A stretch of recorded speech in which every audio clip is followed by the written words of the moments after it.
To us, our families, and of course, the British people. Having challenging conversations to enlighten each other. Which is why we hear all sides of the argument. We are the People's Channel. We will always stand by the freedom to express yourself. On TV, radio and online. This is GBNews, Britain's news channel. Join me, Camilla Tominey, every Sunday at 9:30 when I'll be interviewing the key players in British politics and taking them to task. This report basically says that he's not fit to stand trial. With an upcoming election looming over Westminster, now is the time for clear, honest answers. I agree. And that's precisely what I'll get. Is he indecisive? Incompetent? That's the Camilla Tominey Show at 9:30 every Sunday on GB News, the People's Channel, Britain's election channel. I'm Michelle Dewberry, and I'm not here to tell you what to think. I'd much rather hear what you have to say. So send in your opinions to gbviews@gbnews.com. Keep them clean, and you never know, I might read them out. With my panel here on Jubes & Co, we debate, we get stuck into the issues of the day on a show where all views are welcome, especially yours. GB News, the People's Channel, Britain's news channel. 2024, a battleground year. The year the nation decides. As the parties gear up their campaigns for the next general election. Who will be left standing when the British people make one of the biggest decisions of their lives? Who will rise? And who will fall? Let's find out together. For every moment, the highs, the lows, the twists and turns. We'll be with you for every step of this journey. In 2024, GB News is Britain's election channel.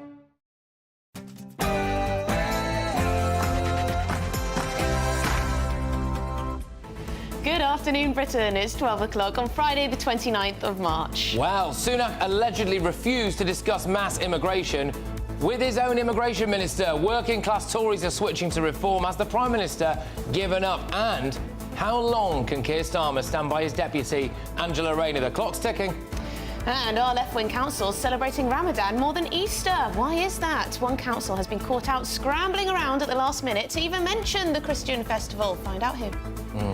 Why can't men have their own spaces? Woke feminists are protesting outside the Garrick Club demanding that it lets women in. But is this really all feminists have to worry about in the year 2024, what with rape and sexual assaults on the rise?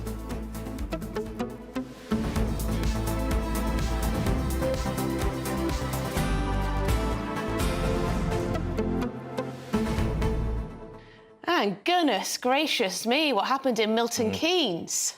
Yeah, shocking stuff. Well, just yet more feral kids, isn't it? We'll be playing you the videos of all of this if you haven't already seen it. But yeah, what looked like hundreds of feral children storming a centre in Milton Keynes. It's the latest in a long line of incidents like this, and it's a question now of who's to blame? How do we stop it? Yeah, lots of people saying, you know, what needs to happen to these children? Do they need to be punished for it? Should they be rounded up and told off? Should they just be allowed to go on their way? But we want to ask, what about the parents? Surely most people would agree that these are children, therefore their parents have responsibility for them.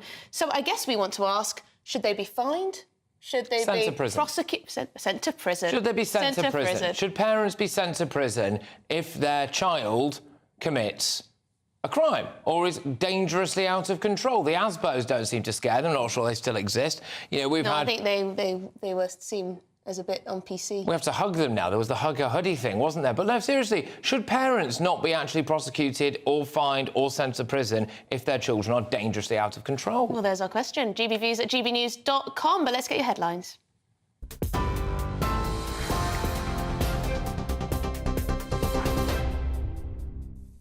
Good afternoon. It's 2 minutes past 12. I'm Sophia Wansler in the GB newsroom.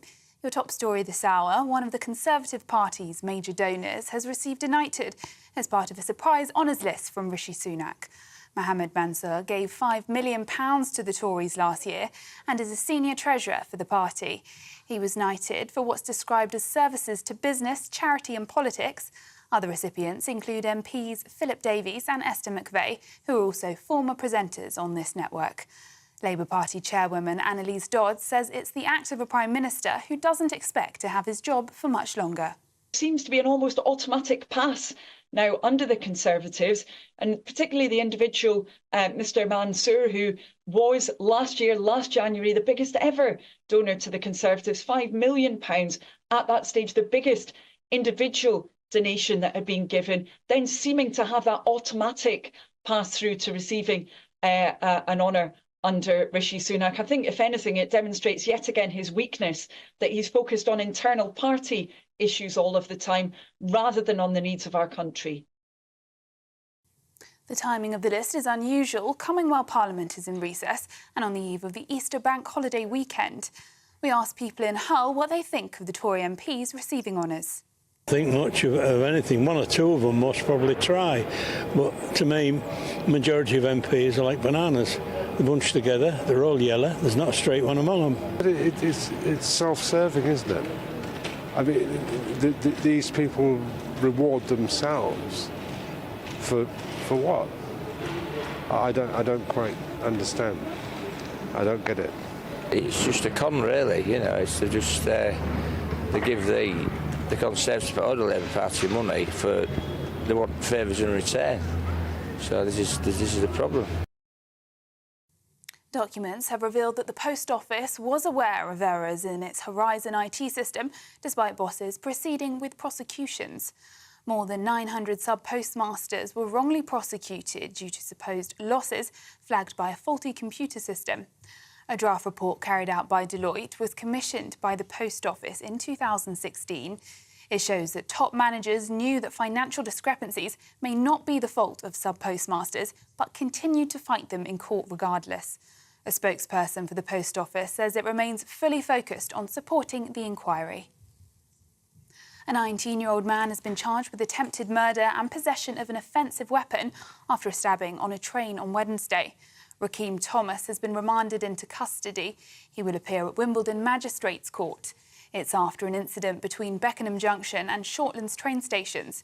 The alleged victim, who is in his 20s, was taken to hospital, where police earlier said he was in a critical but stable condition.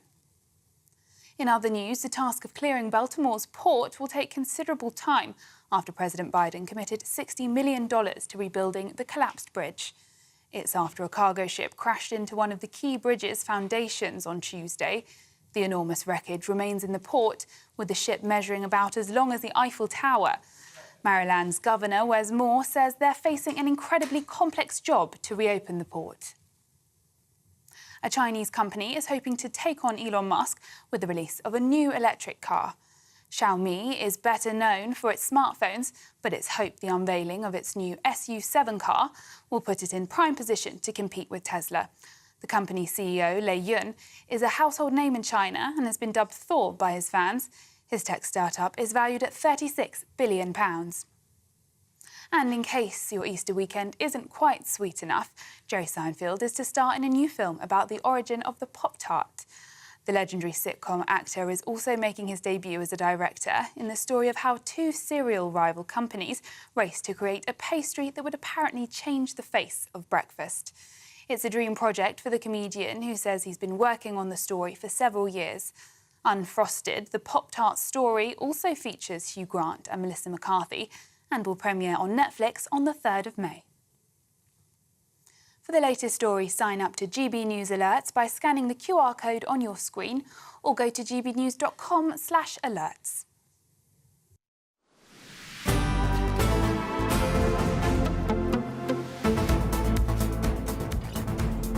Well, good afternoon, Britain. Are the Tories toast? A new damning poll for the party suggests that Reform UK is now more popular than the Conservatives amongst, crucially, working-class voters, thus undoing that voter coalition put together by Boris Johnson in 2019.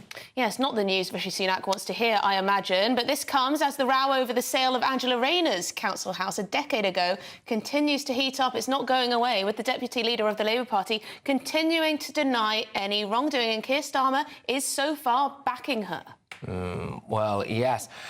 For more on this, we can speak to GB News' political correspondent, Catherine Forster. But first, Catherine, can we just have a little listen to what Danny Kruger MP, so Tory MP, said about reform?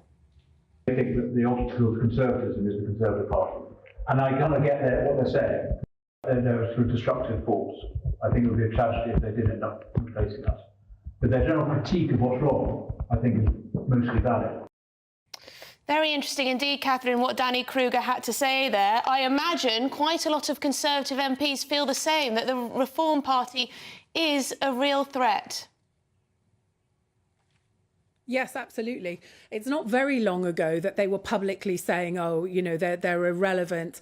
But the truth is they are a very big threat to the Conservatives, because although they may not get many seats, what they're likely to do is take many people who otherwise or previously voted Conservative who will vote for Reform instead, and that will give potentially dozens of seats to Labour that the Conservatives might have held onto. And the polls have got closer and closer over the last few weeks, haven't they? Richard Tice, the leader of Reform, told me just a few weeks ago that he expected they would be level with the Conservatives by the summer. Now, obviously, the defection of Lee Anderson has helped, but they are now, with working class voters, ahead of the Conservatives. They're also ahead of the Conservatives in the north. They're tied with voters from 50 to 64. And also, men are more likely now to vote for the Reform Party than they are to vote for the Conservatives. So big trouble for Rishi Sunak. And as we've heard Danny Kruger of the New Conservatives, they are really thinking that this could be an existential crisis for them, because he said their ambition is to replace us. They want to destroy the Conservative Party. Now, Nigel Farage, the chairman, has openly said that. Some rumours now that Conservative MPs are thinking, well, it might be a good idea to try to buy Nigel Farage off, perhaps by making him the UK ambassador to the United States, given that he's got such an incredibly strong relationship with Donald Trump. If Nigel Farage comes back to lead Reform rather than just have a sort of semi-hands-off role, Reform are going to rise even higher in the polls. Yeah, now, Catherine, I'm keen to zone in on the working class aspect of this. Working class voters deserting the Tories. Of course, a lot of the traditional working class vote went Tory under Boris Johnson. If that has gone and they are instead going for Reform, that could have very, very serious consequences, couldn't it, Catherine? Well, yes. I mean, it could cost Rishi Sunak the Red Wall, effectively. Of people that voted Conservative in 2019, only about half of them are planning to do so again, and 1 in 3 are planning to vote for the Reform Party. Only about 12% to go to Labour, but it doesn't really matter because those Reform voters are ultimately probably going to give Labour more seats in the Red Wall. So what does Rishi Sunak do now? If he can't keep the Red Wall, he's also looking at difficulty in the Blue Wall. Does he abandon the Red Wall, try to shore up the Blue Wall? There's no easy answers, but it seems to be that he and the Conservative Party are in a whole world of trouble. And now we have Keir Starmer yesterday having a go, quite a canny political move, I think, saying, look, Boris Johnson talked about levelling up. He had the right idea, but Rishi Sunak has abandoned it. He's betrayed the voters that voted the Conservatives in back in 2019. Yes, very difficult indeed. But we're going to be speaking to a former Labour Special Advisor very shortly about what's going on with Angela Rayner, Keir Starmer's deputy, of course. Keir Starmer is standing by her. She's refusing to publish her tax advice. Bring us the latest. Yes, that's right. He's standing by her. He's saying that he doesn't need to see the advice. Annalisa Dodds, the chair of the Labour Party, said similar on GB News earlier. And this is a story that's been rumbling around for weeks and weeks and frankly isn't going away. I was at a press gallery lunch with Angela Rayner about 3 weeks ago. She was asked repeatedly about this then. She got quite emotional, actually. She was on the verge of tears at one point, but she could clear all this up if she chose to make the information public as to why she doesn't owe any capital gains tax on this house, which she says was her main home. And it's a bit complicated, so just bear with me. But basically, she had a home that she owned that she said was her main home. She also then had a home with her husband and her children that neighbours say she was living in that home for these years, not the home that she owned that neighbours say her brother was living in. Now, for her not to be liable for capital gains tax, one of two things must have happened. Either she spent so much money doing up that home that there was no capital gains tax to pay, or she declared the home that she owned, that neighbours say she wasn't living in, as her main residence. Now, one of those two things must be true. If she could just explain which of those one it was, perhaps this would all go away. And it's only about £1,500 that we're talking about, but she is Housing Secretary, she's Deputy Labour Leader, she might be Deputy Prime Minister. So yeah, she may well have some matter. And crucially, she's called for other people to go. And this is the thing. This is the problem. When you call for other people to resign, I mean, Sir Ed Davey faced this over the Post Office scandal. When you relentlessly call for people to fall on their own sword, then when that sword swings your way, you are a bit in trouble. But, Catherine, thank you very, very much. Great stuff. That's Catherine Forster, our political correspondent. Look, just a little reminder for you that I am going to be talking to Robert Jenrick, the former Immigration Minister, later tonight. We'll play you a couple of clips out on that. A couple of really big lines in that. One of them is that he claims that Rishi Sunak, the Prime Minister, never really cared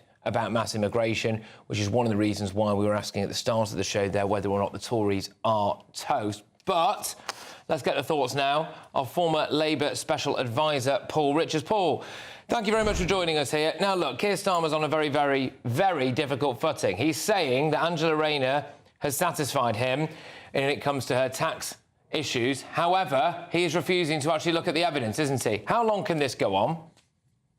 Well, he is a safety-first kind of guy, isn't he? And we sometimes find that frustrating. But his lawyerly approach to this, I think, puts him in the situation which he's in, which he obviously believes his deputy. And he is prepared to go out to defend her and go into bat to defend her, even though there's this enormous amount of pressure on her.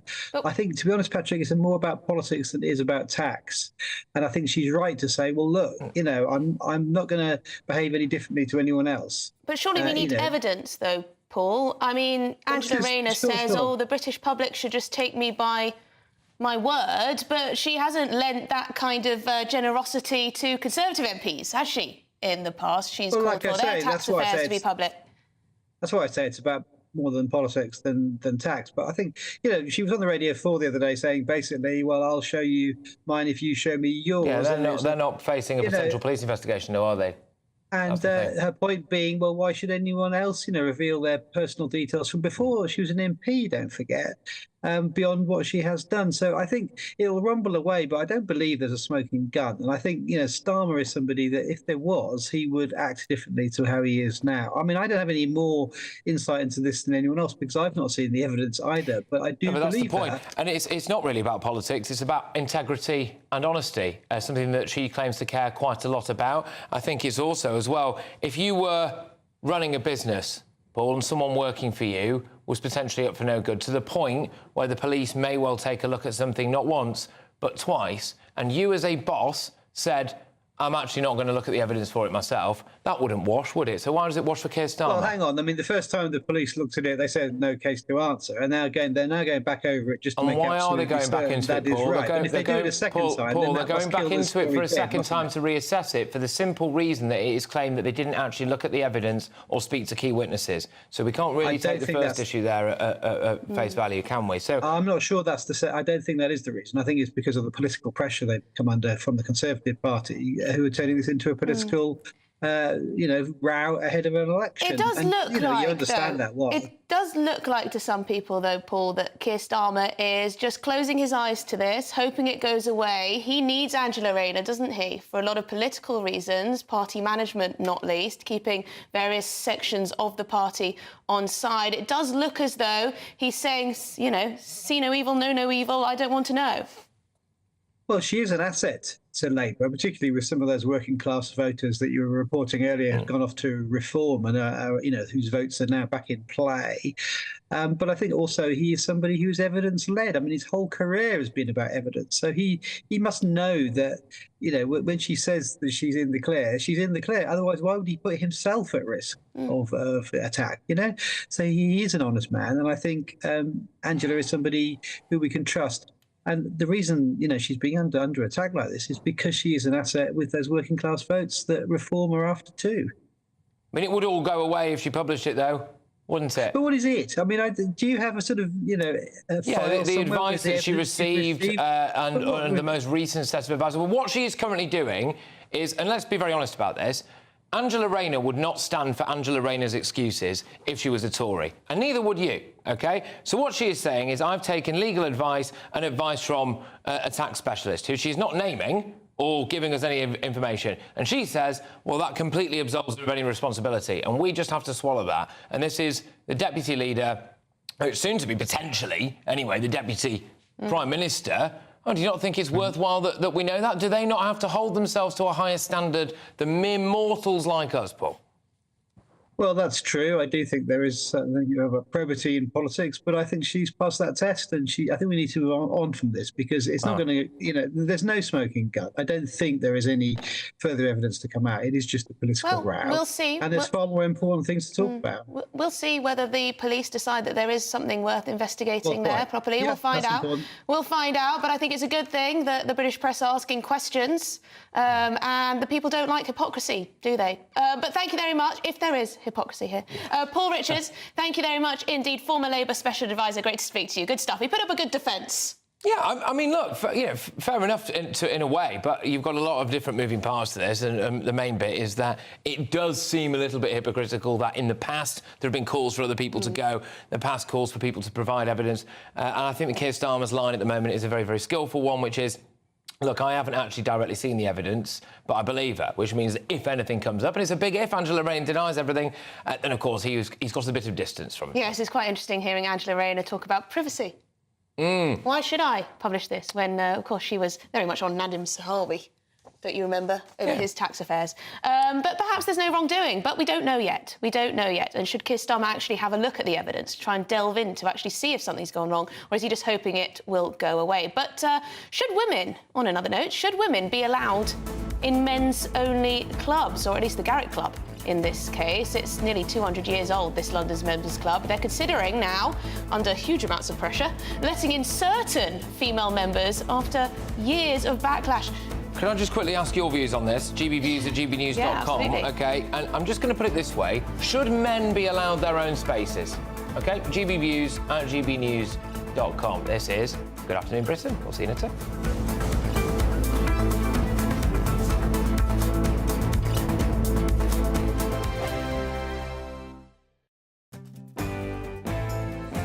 I'm Emily Carver. This is GB News, Britain's news channel. Your weekend starts here with Friday Night Live with me, Mark Dolan, 8 till 9 on GB News. Big stories, big guests and big laughs as we get you ready for a cracking weekend. That's Friday Night Live with Mark Dolan. Fridays 8 till 9 on GB News. Bring your own drinks. The admission's free. Farage, Monday to Thursday from 7 p.m. Now, the massive debate back across the pond is NATO. Yeah. Everyone's talking NATO every day. It was your comments about them not paying enough, not paying 2%. And you said this, you said it again recently. You made a comment, well, the Russians can do whatever they want if these guys don't pay. Well, that's now being used. Well, they can use it. I don't really care if they use it, because what I'm saying is that's a form of negotiation. Why should we guard these countries that have a lot of money? And the United States was paying for most of NATO. And when I went there, and I already had it out with them, and now they stopped paying again. But now they're paying because of those comments that you saw 2-3 weeks ago. The question was asked by the head of a major country in front of everyone else, 28 countries at the time, including us. They said, so if we don't pay our bills, are you going to protect us from Russia? I said, you mean you're delinquent? You're not paying the bills? Yes. Nope, I'm not going to pay you. We're not going to do it. We're not going to defend you. If you're not paying your bills, we're not going to defend you. It's very simple. And hundreds of billions of dollars came flowing in. Now, if I say, yes, I am, they're not going to pay their bills. Why would they do that? NATO has to treat the U.S. fairly, because if it's not for the United States, NATO literally doesn't even exist. But they took advantage of us, like most countries do. If they start to pay their bills properly and the club is fair, are places like Poland defended? Will America be there? I believe the United States was paying 90% of NATO, the cost of NATO. It could be 100%. It was the most unfair thing. And don't forget, it's more important to them than it is to us. We have an ocean in between some problems. It's more important for them. They were taking advantage, and they did. They took advantage of us on trade, and they took advantage on So if they play fair, if they start to play fair, America's there? Yes, 100%, 100%. Thank you.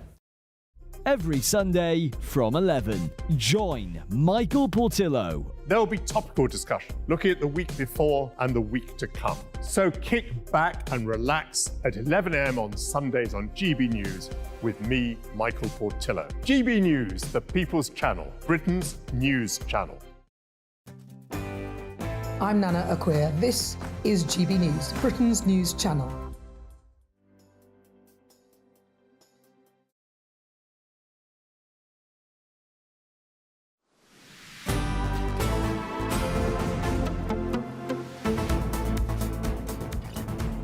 All right, welcome back to Good Afternoon Britain. Now, I sat down with former Immigration Minister Robert Jenrick. You're going to have to tune in tonight on my usual show, 9 till 11 p.m, to see the full interview. Show it?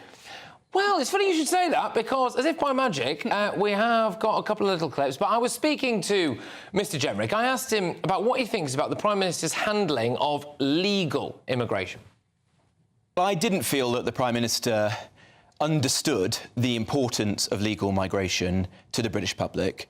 It was an issue that I have cared about for a long time. I shared that conviction with Suella Braverman, the Home Secretary at the time. She and I met the Prime Minister approximately every fortnight to talk about Home Office issues like stopping the boats, like security and policing. Never once did we have a conversation about legal migration because the Prime Minister didn't want to talk about it. That is crazy, actually. If this is true, what Robert Jenrick has said, and I have no reason not to believe him, Rishi Sunak, our Prime Minister, a Conservative Prime Minister, didn't really care. Didn't care to talk about legal migration, even though among so many Conservative voters, it is their top issue, top concern. Yeah, absolutely. I mean, there's quite a bit more of that. I doubled down on it because I wanted to make sure that that was right, what he said, he'd not misspoken. And it goes on in more detail, actually, about the idea that Rishi Sunak, it appears, just did not think that immigration at the kind of 700,000 numbers was a big issue, which, by the way, is very different to what he was saying publicly, so that's a concern. Is there anything to be said as well about the idea that he's just so obsessed with the GDP figures from the Treasury that he couldn't deviate from it? It is a wide-ranging interview, that with Robert Jenrick. He talks about crime, and he also has an update for us on how the government could be forced to produce the figures on how many asylum seekers and people with pending visa applications have committed crimes in Britain. Valuable information to add to that immigration debate, of course, that focusing on illegal and not legal. But, yeah, do tune into that. Yes, tune into that tonight. We'll bring you a couple more clips over the course of the show to whet your appetite. But in other news, the Garrick Club. Now, this is a club that is exclusive, male-only members in London, and it's considering, with some pressure, after some pressure, accepting women for the first time in its 193-year history. So the establishment has often found itself at the centre of controversy over its no female status. High-profile members such as Stephen Fry have called for change. Well, if Fry's at it. I find this quite interesting. The men who are members of this exclusive club saying, oh, no, I would love women to join. And now we have a few women that have been put forward for the job. Yeah. Well, joining us now is Jean Hatchett, who is a feminist activist and writer. Now, I understand you have a bit of a different view to me on this one. I'm not sure I can get particularly excited about these men's clubs. I mean, why can't they have a men's-only space? What's the problem, Jean?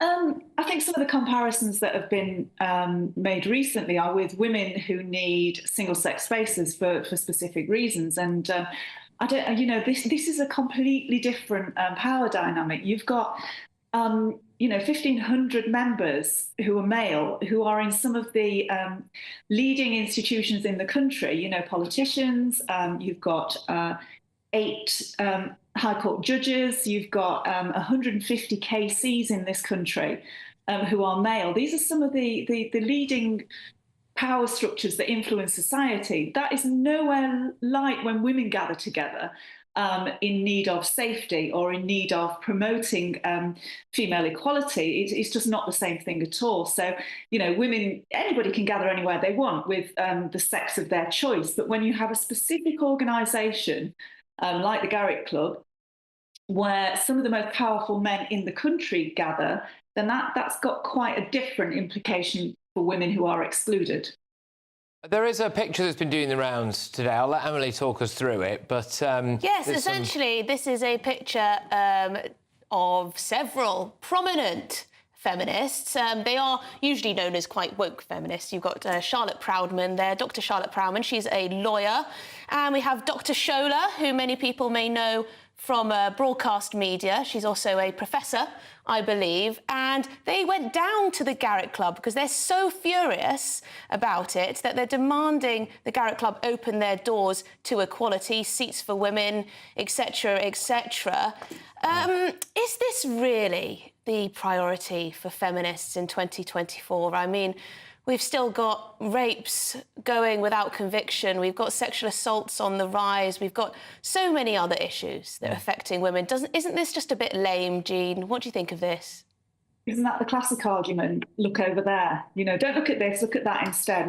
Feminist women are always being asked to do that. And actually, you know what? We can do more than one thing at once. So, yeah, there are women tackling, domestic violence, rape, FGM. There are lots of feminist women. You'd be without surprise to know, and we can do lots of different things at once to tackle the various aspects of inequality for women. Can I just ask, why are you so bothered about the idea of a few blokes wearing a club tie, going and having a scotch and smoking a cigar with their mates? I mean, I do put it to you that this is an incredibly metropolitan, fluffy, liberal elite thing to get very worked up about. I mean, does this have mass appeal? Seriously, it's the Garrick Club. I mean, I'll be honest with you, who cares?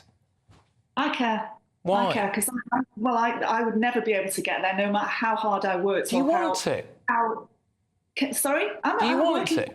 I'm from a working class background in the north, and if the things that affected my life as a young woman and moving through life are based on the power of 1,500 men getting together, promoting each other, looking after each other's interests, then that has a knock-on effect for women like me, for young girls like me now, who might have the ambition to be a judge or might have the ambition to be a AC, and they're not in there. And, academics and journalists, they're in there. Yeah, Jean, I think that's the strongest argument, that people of different backgrounds, won't have access to these buildings. I'm not sure whether that has to do with the fact that it's men's only, because, reading today that they've nominated these rebel men at the Garrick Club who want it to be open to women.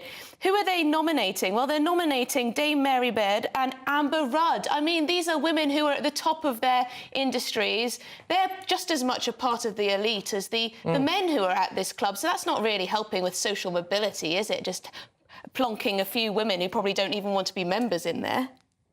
Well, I don't think that's the case. It's a nominal woman to start with to break down those barriers, and that's always been the case, for centuries. That there has always had to be the first woman to do something that opens up the doors for other women. So, I think it doesn't really matter which women, but I really want this differential to be made between women who need space for themselves and for advancing the rights of women, and men having protection for their rights to promote each other. Sure. And, this is not toothless stuff. If you've got...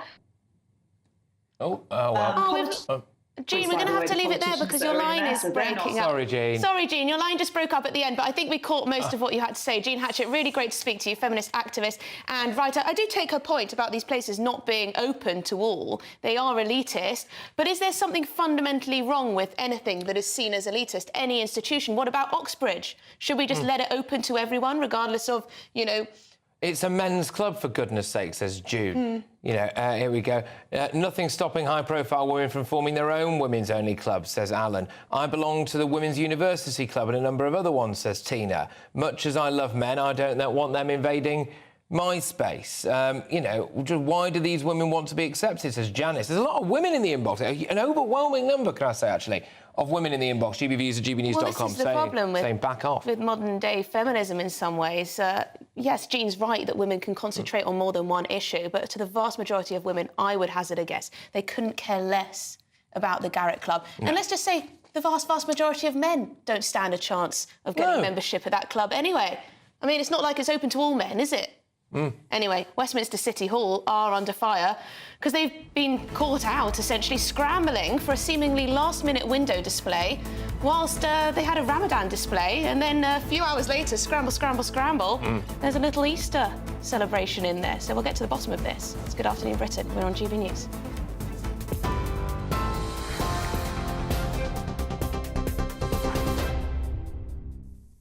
It's 12:33. I'm Sophia Wenslet in the GB newsroom.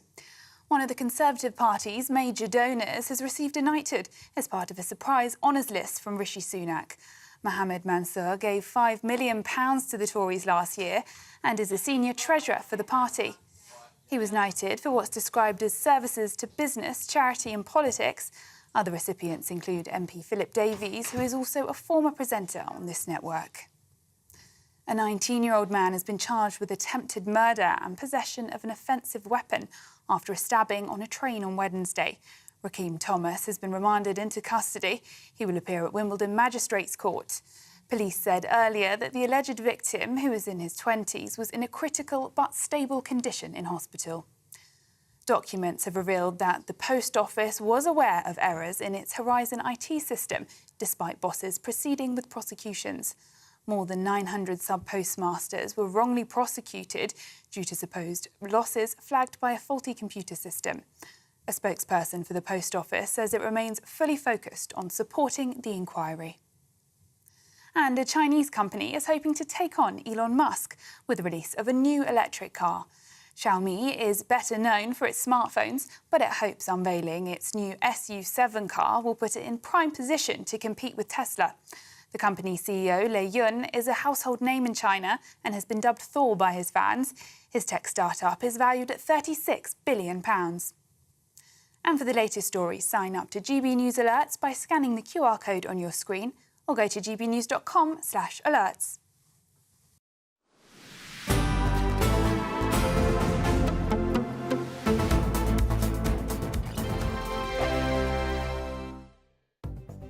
The latest GB News travel. Good morning. With the latest, I'm Andy Hilbert. In Buckinghamshire, the northbound M40 is closed at the minute because of an accident from Junction 3 at Loudwater to Junction 4 for the High Wycombe Handy Cross roundabout. Queues back to Junction 2 at Beaconsfield at the moment.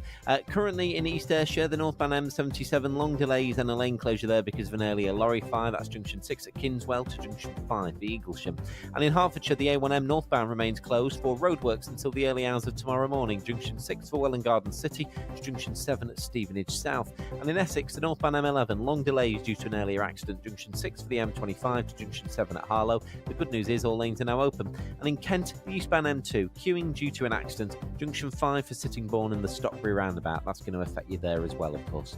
For now, that's the latest. You're up to date. We'll bring you more here in the next hour. You can stay up to date throughout the day by visiting our website, gbnews.com. This is GB News, Britain's news channel. Can the Church of England not spend their money as they wish? The Church of England can do amazing things for this country and for the world, and I'm not sure why it's chosen to focus on this specific issue. You know, one of the causes that I've always thought the Church was very good at were things called almshouses, which were basically houses that would be built on church estates for the needy. Not only did they want to spend £100 million on this fund, that they wanted to spend £1 billion on reparations as well.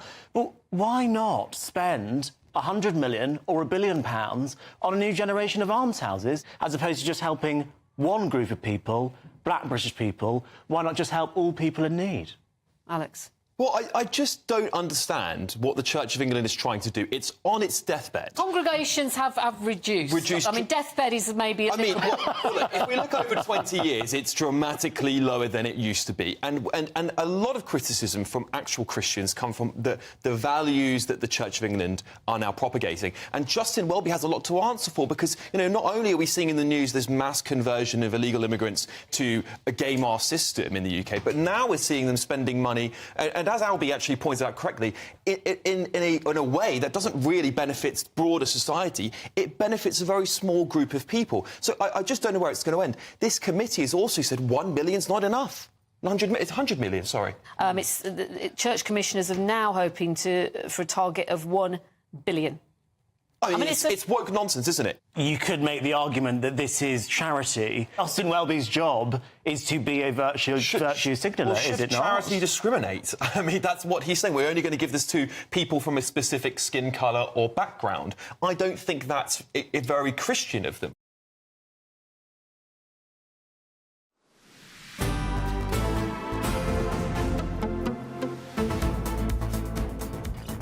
Right, it's 12:38. You're watching and listening to Good Afternoon Britain with me and Patrick Christie's this time. Right. Filling in for Tom. Now, should parents be fined for their children's bad behaviour? Let's have a look at this clip. Look at this. All right, so this is a load of kids, I mean hundreds of them, OK, storming in somewhere, not a care in the world. Milton Keynes shopping centre. Yeah, so a lot of them in the school uniform, so they don't care, by the way, about the school being contacted. Look, they're harassing staff. There's assault going on there. Can you imagine if this was the other way around, by the way, and a shop assistant put his hand on one of the kids or, you know, arrest them for assault, all of that stuff. This is the latest in a long line of examples of this. We've had it on Oxford Street. We've had a load of issues up and down the country when it comes to essentially children just running riot. Well, we're asking, look, what do we need to do about this? Yeah, well, we're going to be debating this later on in the show because we're thinking that actually these are still children. They may behave like absolute yobbos, but they are still children. So surely the responsibility for their behaviour does lie with their parents. Exactly. So should parents be prosecuted? Is it fair? Is it fair to prosecute parents for the behaviour of their children? I mean, they're clearly not disciplining them, are they? None of those children there seem to be afraid of what would happen to them if they went home. That video has gone absolutely viral. We have chosen to blur their faces. There are unblurred versions of this. You know, it's gone viral. Like I said, parents could be seeing that. They don't care, do they? Doesn't appear to be much discipline at home. Could parents be fined or prosecuted for the actions of their children? Just a couple of emails quickly. Michael's gone quite drastic. He says, bring back workhouses. I hope that you're joking about all of that. These children should be given community service. However, if they don't turn up, then their parents should complete it instead, says John. Well, that's a very good point. Bruce says, this goes beyond holding parents solely responsible. We've taken away parents' and teachers' powers. We teach our kids all this woke nonsense. We need leaders who bring back family values and make everyone know if they do wrong, there is a consequence. Yes, I think this goes even beyond, you know, parental responsibility. What is going on in our country where kids feel emboldened to behave like this? Yeah, there's another issue which a couple of you are raising in the inbox. We will talk about this in more detail at 1:20 when we have this debate. Single-parent families, is that an issue? The breakdown of the nuclear family? Can't help. Is that going to be a problem? Strong views on that. Right, moving on. Moving on, because Westminster City Hall was seen to have changed their window display from Ramadan to Easter in a matter of hours. Now, this happened because a Tory councillor, Paul Swaddle, pointed out that the Islamic holy month had been honoured, but there was absolutely no corresponding Easter display. So scramble, scramble, scramble. Yeah. They put in a little Easter one a few hours later. That's ridiculous, isn't it? It comes after Ramadan lights were put on display across central London, quite possibly in a town hall city near you as well, and it prompting concern over support for other major faiths during important festivals. So we're asking, are we pandering to other religions? Joining us now is social policy analyst Dr. Rakib Santos. Rakib, thank you very, very much. There appears to be an excessive attempt to mark Ramadan, whether it's that or having religious proverbs on a messaging board at King's Cross Station and no doubt elsewhere. Doesn't appear to be a huge push to celebrate any Christian festivals. Is that unfair of me to suggest?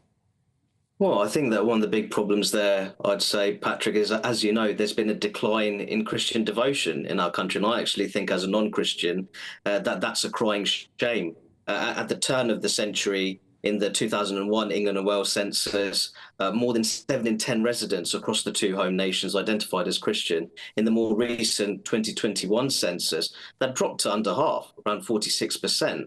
I'd also make the point that those Ramadan light displays that you showed there, that wasn't directly funded from the public purse. That was actually funded by the Aziz Foundation, which was formed by the billionaire businessman and philanthropist Asif Aziz. But for me, generally, if you want to, in terms of my central view on it, I think that if we're a truly pluralistic society in a religious sense, I think that a variety of religious celebrations should be promoted in the public sphere. And as a social conservative, I'd be quite pleased with that. So, Rakib, you think this is just a symptom of the decline of practicing Christians in this country? That if Christians kicked up more of a fuss and showed that they were religious and showed that they were going to church and congregations were boosted, then there would naturally be more emphasis on Christianity. Well, is that what you're saying?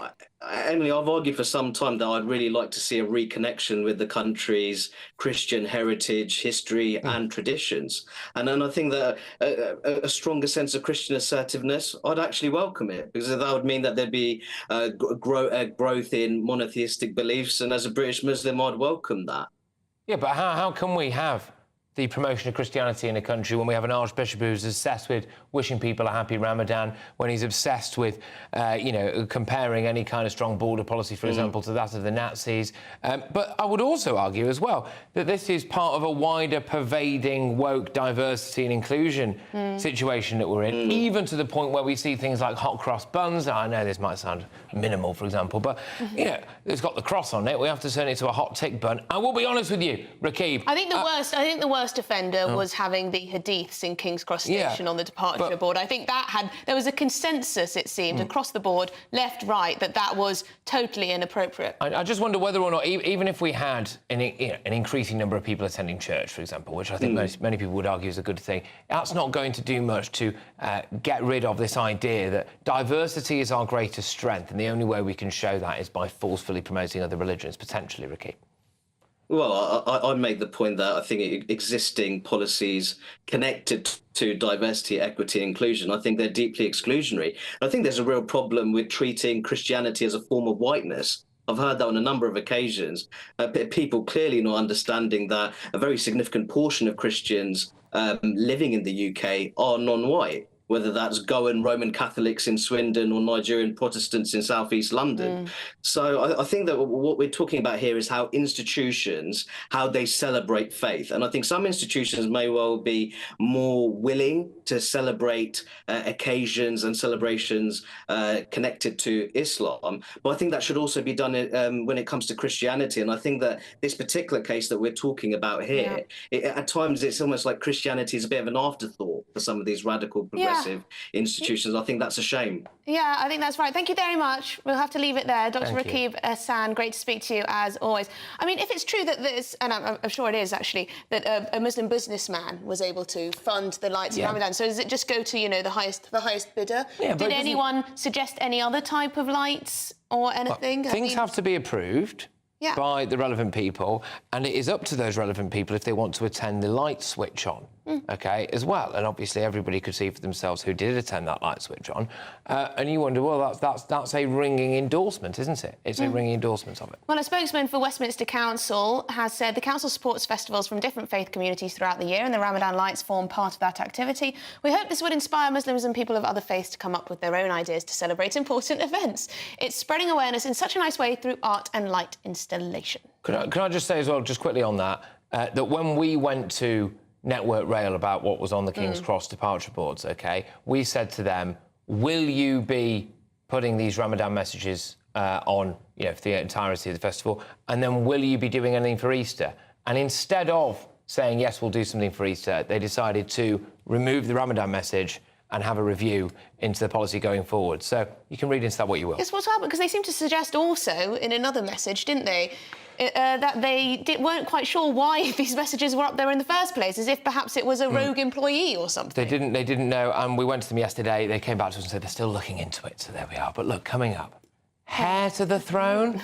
Heir to the throne? No, the British Army is lifting a 100-year ban on beards, something I've never been troubled with, I must say, after the King signed it off. You agree? Well, not really. No, anyway. We'll hear from a Lieutenant Colonel shortly, or is it Lieutenant? I never know. Lieutenant. Lieutenant, there we go.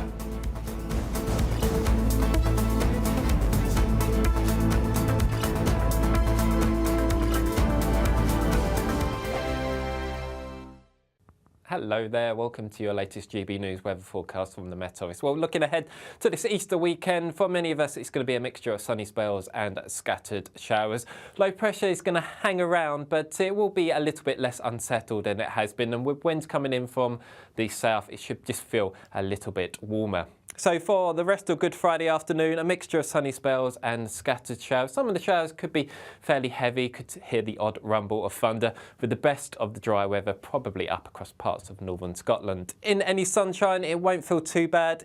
In the south, we'll see highs reaching around 14 or 15 degrees.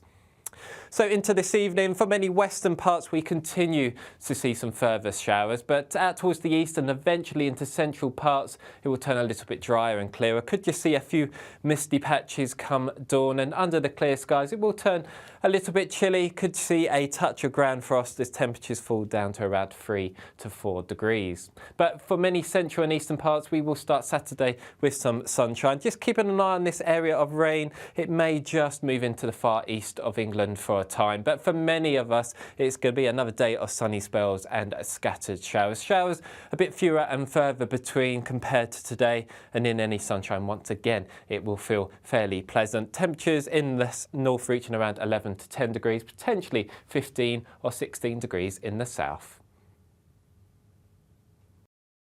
I think the most exciting bit for me is talking to people. People who I think are ignored often by the major news channels. We're going to give news they want to hear. There's a voice there that needs to be heard. I think there's a chance here for a diversity of opinion to be expressed, which you don't find elsewhere. It's really exciting. We don't hold back. We're free to say how decisions that are taken here affect us all around the country. Only on GB News, the People's Channel, Britain's news channel.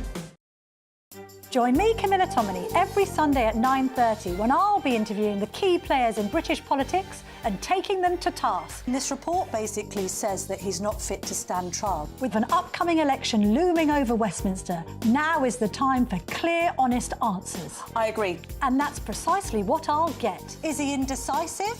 Incompetent? That's the Camilla Tominey Show at 9:30 every Sunday on GB News, the People's Channel, Britain's election channel. I'm Michelle Dewberry, and I'm not here to tell you what to think.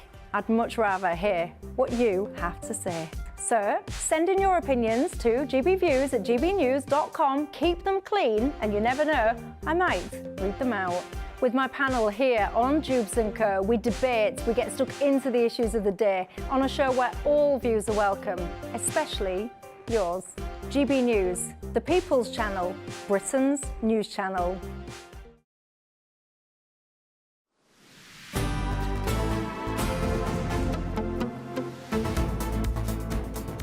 It's 12:50 in the afternoon, and the British Army has overturned a 100-year ban on beards. And the King has signed off on the decision to allow both officers and soldiers to wear their facial hair. Well, the move will bring the Army into line with the Royal Navy and the RAF, who already permit beards, with Grant Shapps, the Defence Secretary, previously saying the beard ban was ludicrous. Interesting that Grant Shapps had such a strong opinion on beards being allowed in the Army. Well, so, I mean, they've got a recruitment crisis, haven't they? So, Take anyone now. Joining us now is Lieutenant Colonel Stuart Crawford. Stuart, interested to know your opinion on this. Beards, yay or nay? Good afternoon, Patrick and Emily. I'm supremely relaxed about it, actually, and I think that traditionally the military lags about 20 years behind civilian society in terms of fashion and trends, and this is just a sign of the Army catching up with the already two services, as you've mentioned already there. There was an argument, I believe, during the Cold War, and a valid argument, that facial hair would prevent a seal on your respirator, i.e. gas mask, should there be a chemical attack, a gas attack. in the Cold War. And I think that risk obviously has diminished considerably. So now is the time when we can quite sensibly say, well, you know, beards in the army, that's But absolutely Stuart, fine. is it all about practicality? Is it all about practicality? Isn't it also about how you look? And yeah, absolutely. It's a lot to do. And the sort of what's the word? The discipline you need to shave your beard off every morning. Yes, no, absolutely. It's a lot to do with that and uniformity and tradition. Although, you know, look at the Crimean War, everybody had a beard. So it's not as if beards in the British Army is anything new, far from it. And there has been much choking and spluttering from the leather armchairs in various London clubs over this decision. But I think that it's a pretty sensible one. And if it does enhance the prospect of recruiting, bearing in mind that 52% of British males sport facial hair, so I'm told, then that's a good thing. And also particularly with the recruiting from the ethnic minority sector of society where beards are more prevalent. OK, now, is this a symbol of desperation, Lieutenant Colonel? Yeah, are we now lowering the threshold? There was concern before about, are we going to let women fight on the front line? There was a recruitment advert that centred around taking a break for the call to prayer mid-battle, which I found absolutely bizarre. Now we're seeing that we're going to have potential beards. Is this just us lowering the standard of entry or the requirements in a desperate bid to try to recruit more people? Well, I don't think it will be lowering the standard of entry because that will depend on the qualities of the individual or individuals themselves. But it's certainly removing a perceived barrier to a career in the armed services, and particularly in the army being more popular. Whether it will work or not, and what might happen next remains to be seen. But from a personal point of view, I think this is a good thing. I can't see any reason why soldiers should not have beards, as long as a certain modicum of care and attention is applied to it. I like to think there are barriers to joining the army. Yeah. You know, don't want to take them all down. Don't want to take all the barriers down because we have a recruitment crisis. But anyway, I completely understand your points. Very good, well made. Stuart Crawford, Lieutenant Colonel. Good stuff. Yes, indeed. Well, quite a few of you getting in touch on that. People saying, well, can I just point out that I would much rather have someone with a beard standing in the way of me and the enemy. That's from Mike. Well, there you go. Clearly a fan of the beards. But coming up, is it time to fine the parents of unruly feral kids? We'll be having that debate very shortly indeed. Lots of strong opinions coming in on that one. Yes. What should we do? Should we prosecute parents if their children are dangerously out of control? Good afternoon, Britain. Here on GB News, we are Britain's news channel.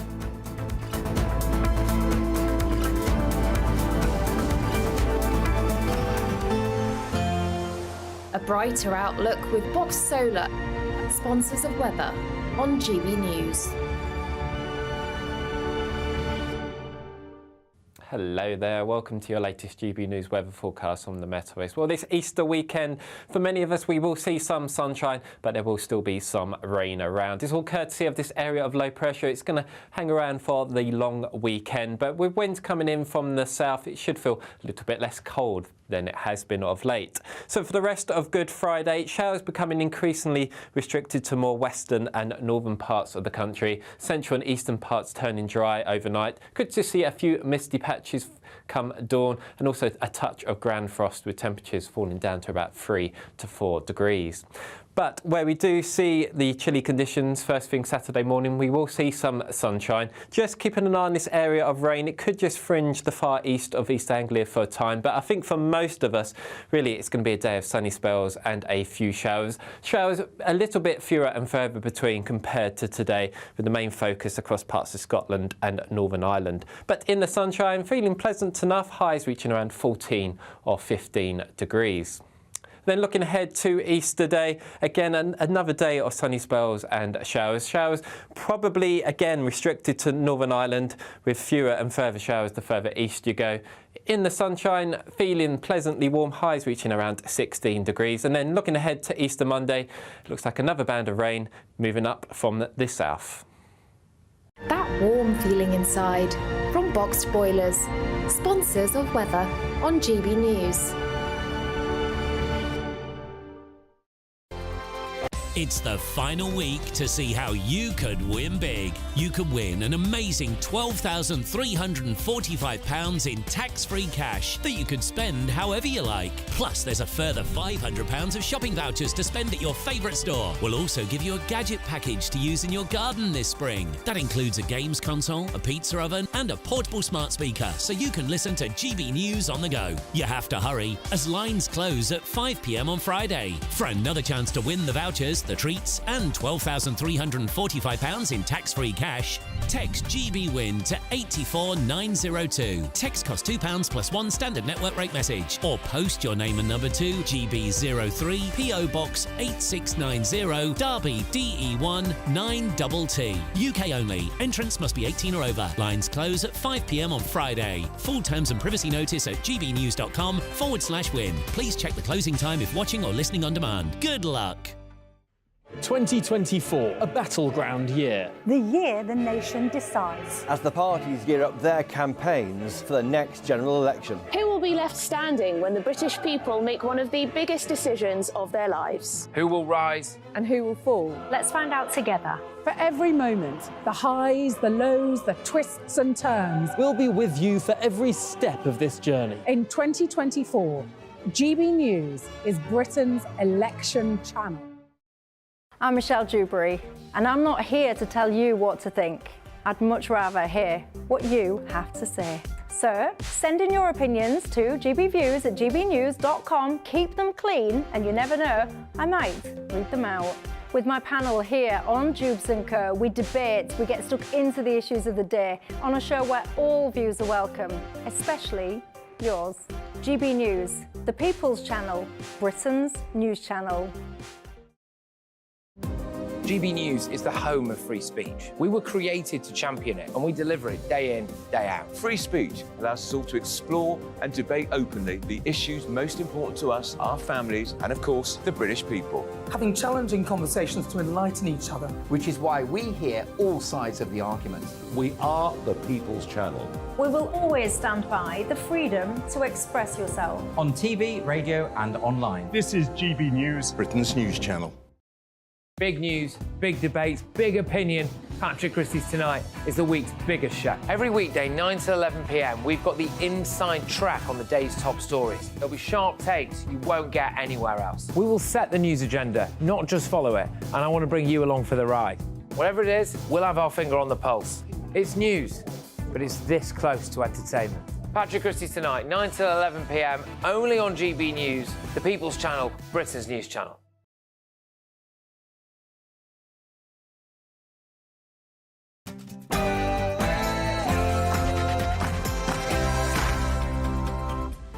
Well, a very good afternoon, Britain. It is 1 p.m. on Friday, the 29th of March. Sunak allegedly refused to discuss mass immigration with his own immigration minister. Working class Tories are switching to reform. Has the Prime Minister given up? And how long can Keir Starmer stand by his deputy, Angela Rayner? The clock is ticking. Are left-wing councils celebrating Ramadan more than Easter? Why is that? One council has been caught out scrambling around at the last minute to even mention the Christian festival. We'll tell you who. And why can't men have their own spaces? Woke feminists are protesting outside the Garrick Club, demanding that it let women in. But is this really all feminists have to worry about?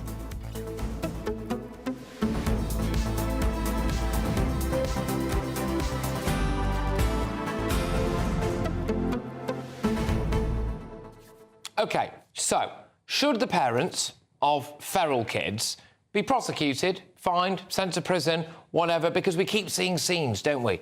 A little bit like what's going on here in Milton Keyes. Now, this is the latest in a long line of incidents. Hundreds of children in their school uniform, clearly not caring about the school finding out, obviously not caring about their parents finding out. I mean, we've chosen to blur this video, but it's gone viral, and no doubt the parents will see this. They don't care, do they? The breakdown of law and order. So should parents actually be the ones who are prosecuted? This was Oxford Street, Emily, wasn't it? Yes, this was shocking. This was Oxford Street, where hundreds of children, if not thousands, really, just stormed there. They all got together via social media. Lots of looting took place even. So proper criminality, not just causing a scene, not just appalling behaviour, but actual criminality on our streets. in Oxford Circus in broad daylight, the same in Milton Keynes in broad daylight. Security don't know what to do. The police aren't there to do anything. Where are the parents? Where are the parents? Why do they not know where their children are? And if they do know where their children are, why don't they care enough to actually stop their children from leaving the house if they can't behave themselves? Well, and those are just examples of things like criminal damage and shoplifting and harassment and antisocial behaviour. But you also see a lot of videos going around of them pushing and shoving police officers about. Absolutely no regard for law and order whatsoever. So, should the parents be the ones to be pursued? Remember when it was all kicking off about whether kids were truant off school and the parents could be sent to prison? That was a few years ago, wasn't it? Well, all right. Should the parents be prosecuted for this now? Why are their kids everybody else's problem? GBViews at gbnews.com. We'll be talking about that and much more coming your way after the headlines with Sophia.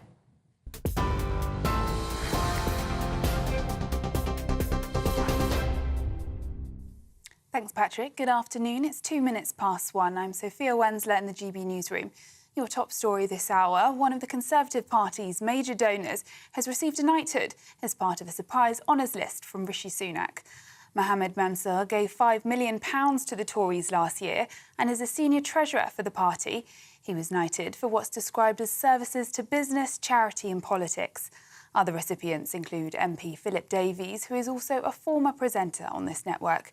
Labour Party chairwoman Annalise Dodds says it's the act of a Prime Minister who doesn't expect to have his job for much longer. It seems to be an almost automatic pass now under the Conservatives, and particularly the individual Mr Mansour, who was last January, the biggest ever donor to the Conservatives, £5 million at that stage, the biggest individual donation that had been given, then seeming to have that automatic pass through to receiving an honour under Rishi Sunak. I think, if anything, it demonstrates yet again his weakness, that he's focused on internal party issues all of the time rather than on the needs of our country. Now, the timing of the list is unusual, coming while Parliament is in recess and on the eve of the Easter bank holiday weekend. We asked people in Hull what they think of Tory MPs receiving honours. Think much of anything. One or two of them most probably try, but to me, majority of MPs are like bananas. They're bunched together, they're all yellow, there's not a straight one among them. It's self-serving, isn't it? I mean, these people reward themselves for what? I don't quite understand. I don't get it. It's just a con, really. You know, it's to just they give the Conservative or the Labour Party money for they want favours in return. So this is the problem. Now, documents have revealed that the Post Office was aware of errors in its Horizon IT system, despite bosses proceeding with prosecutions. More than 900 sub-postmasters were wrongly prosecuted due to supposed losses flagged by a faulty computer system. A draft report carried out by Deloitte was commissioned by the Post Office in 2016. It shows that top managers knew that financial discrepancies may not be the fault of sub-postmasters, but continue to fight them in court regardless. A spokesperson for the Post Office says it remains fully focused on supporting the inquiry. A 19-year-old man has been charged with attempted murder and possession of an offensive weapon after a stabbing on a train on Wednesday. Rakeem Thomas has been remanded into custody. He will appear at Wimbledon Magistrates Court. It's after an incident between Beckenham Junction and Shortlands train stations. The alleged victim, who is in his 20s, was taken to hospital, where police earlier said he was in a critical but stable condition. Police are appealing for the help for the search of a man suspected of raping 2 women in London in separate incidents 4 years apart. 2 women were raped miles apart from each other, and one in Westminster in 2018 and then in Shoreditch in 2022. The offences were being investigated as separate crimes, but forensic work helped draw a link between them. The Met has released an e-fit image, and anyone who thinks they may have any information is urged to contact the police or Crime Stoppers. In other news, the task of clearing Baltimore's port will take considerable time after President Biden committed $60 million to rebuilding the collapsed bridge. It's after a cargo ship crashed into one of the key bridge's foundations on Tuesday. The enormous wreckage remains in the port, with the ship measuring about as long as the Eiffel Tower. Maryland's Governor Wes Moore says they're facing an incredibly complex job to reopen the port. A Chinese company is hoping to take on Elon Musk with the release of a new electric car. Xiaomi is better known for its smartphones, but it's hoped the unveiling of its new SU7 car will put it in prime position to compete with Tesla. The company's CEO, Lei Yun, is a household name in China and has been dubbed Thor by his fans. His tech startup is valued at £36 billion. And for the latest stories, sign up to GB News Alerts by scanning the QR code on your screen or go to gbnews.com/alerts. Now it's back to Patrick and Emily.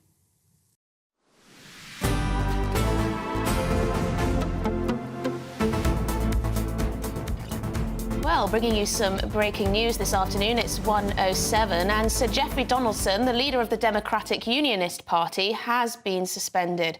Now, in a statement, the DUP said the party chairman has received a letter from Sir Geoffrey Donaldson MP confirming that he has been charged with allegations of a historical nature and indicating that he is stepping down as leader of the Democratic Unionist Party with immediate effect. Now, in accordance with the party rules, the party officers have suspended Mr. Donaldson from membership pending the outcome of a judicial process.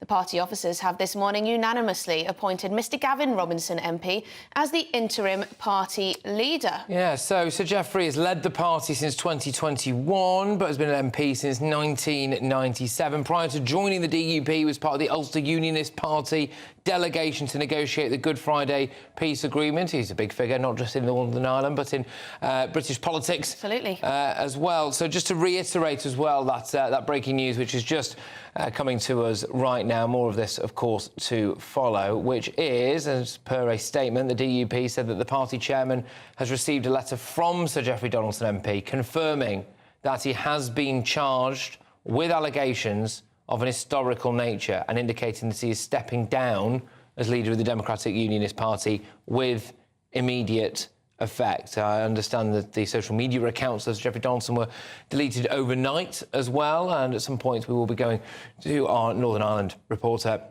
Doogie Beattie. They're saying that the party officers have this morning unanimously appointed Mr. Gavin Robinson MP as the interim party leader. So big news coming now in the world of politics, and that is that Sir Geoffrey Donaldson of the Democratic Unionist Party has stepped down. So yes, and we're going to be speaking to our Northern Ireland reporter in a little bit time to get a little bit more context on this story. Sir Geoffrey Donaldson was elected leader of the DUP back in 2021. He has, as Patrick said, been a huge figure in British politics. So shall we speak to Catherine Forster? I believe she's with us now.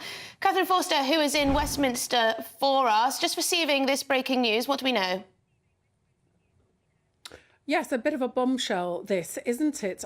Geoffrey Donaldson, the leader of the Democratic Unionist Party, standing down with immediate effect. We knew that something was afoot when they were having an emergency meeting on Good Friday.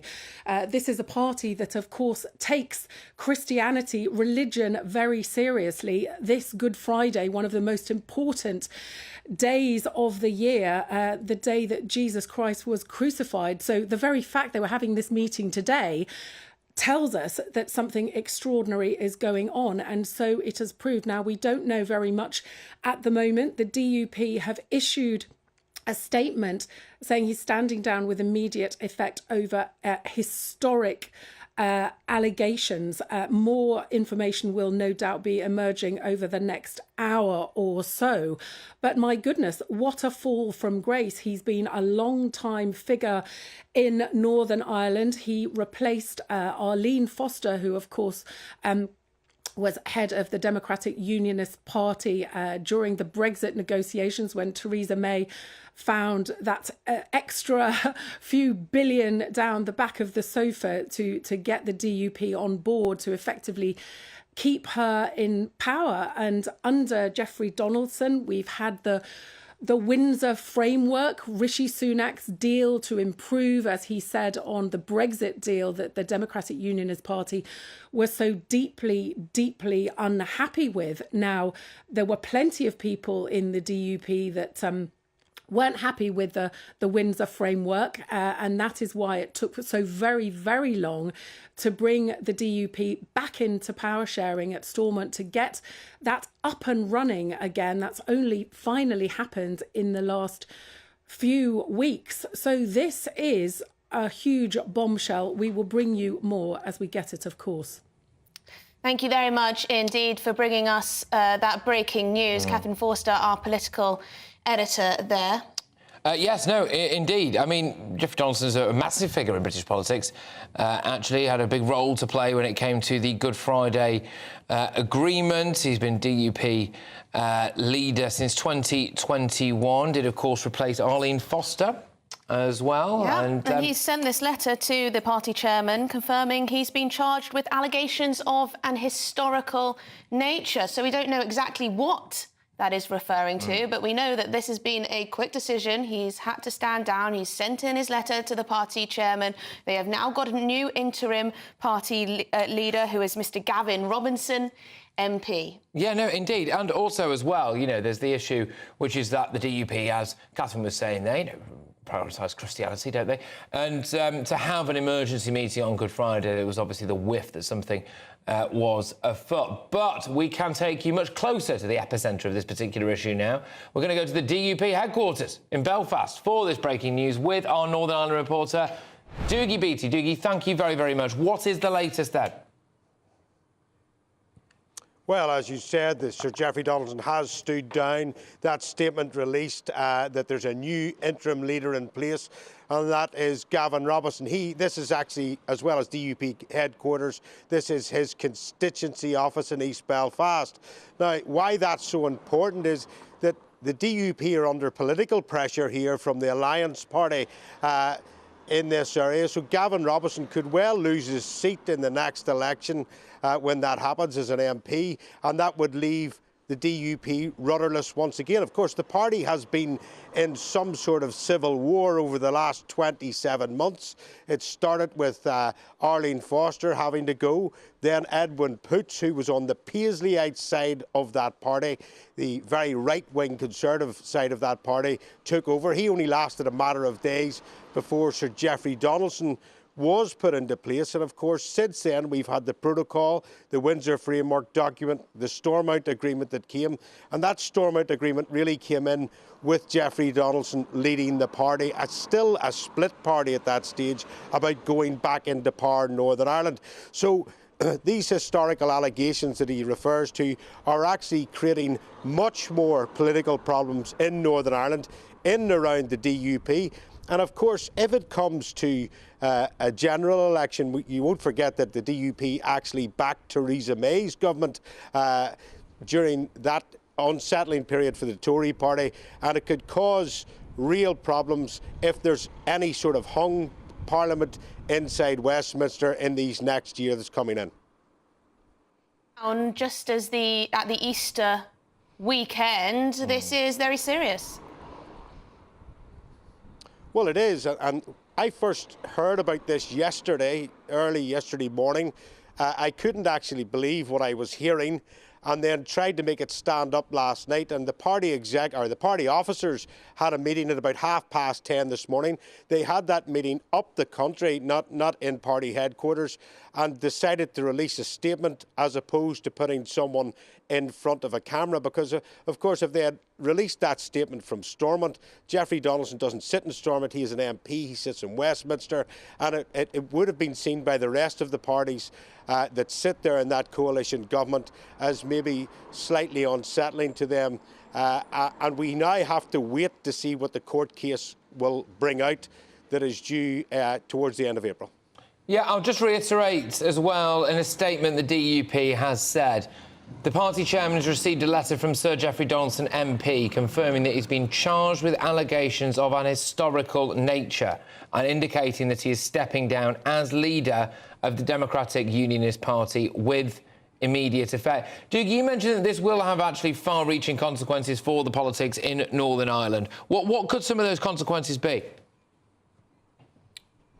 Well, it will no doubt hit the DUP's vote, and the DUP is very, very split at this moment in time over the Stormont House or the Stormont agreement that came after the protocol, after the Windsor Framework document. So you have other parties, the likes of the TUV, starting to eat into their electoral base, as well as the Alliance Party, especially in this area here. And when these historical allegations actually make their way to court, it could well play out very, very badly in the DUP's own camp and maybe split the party further.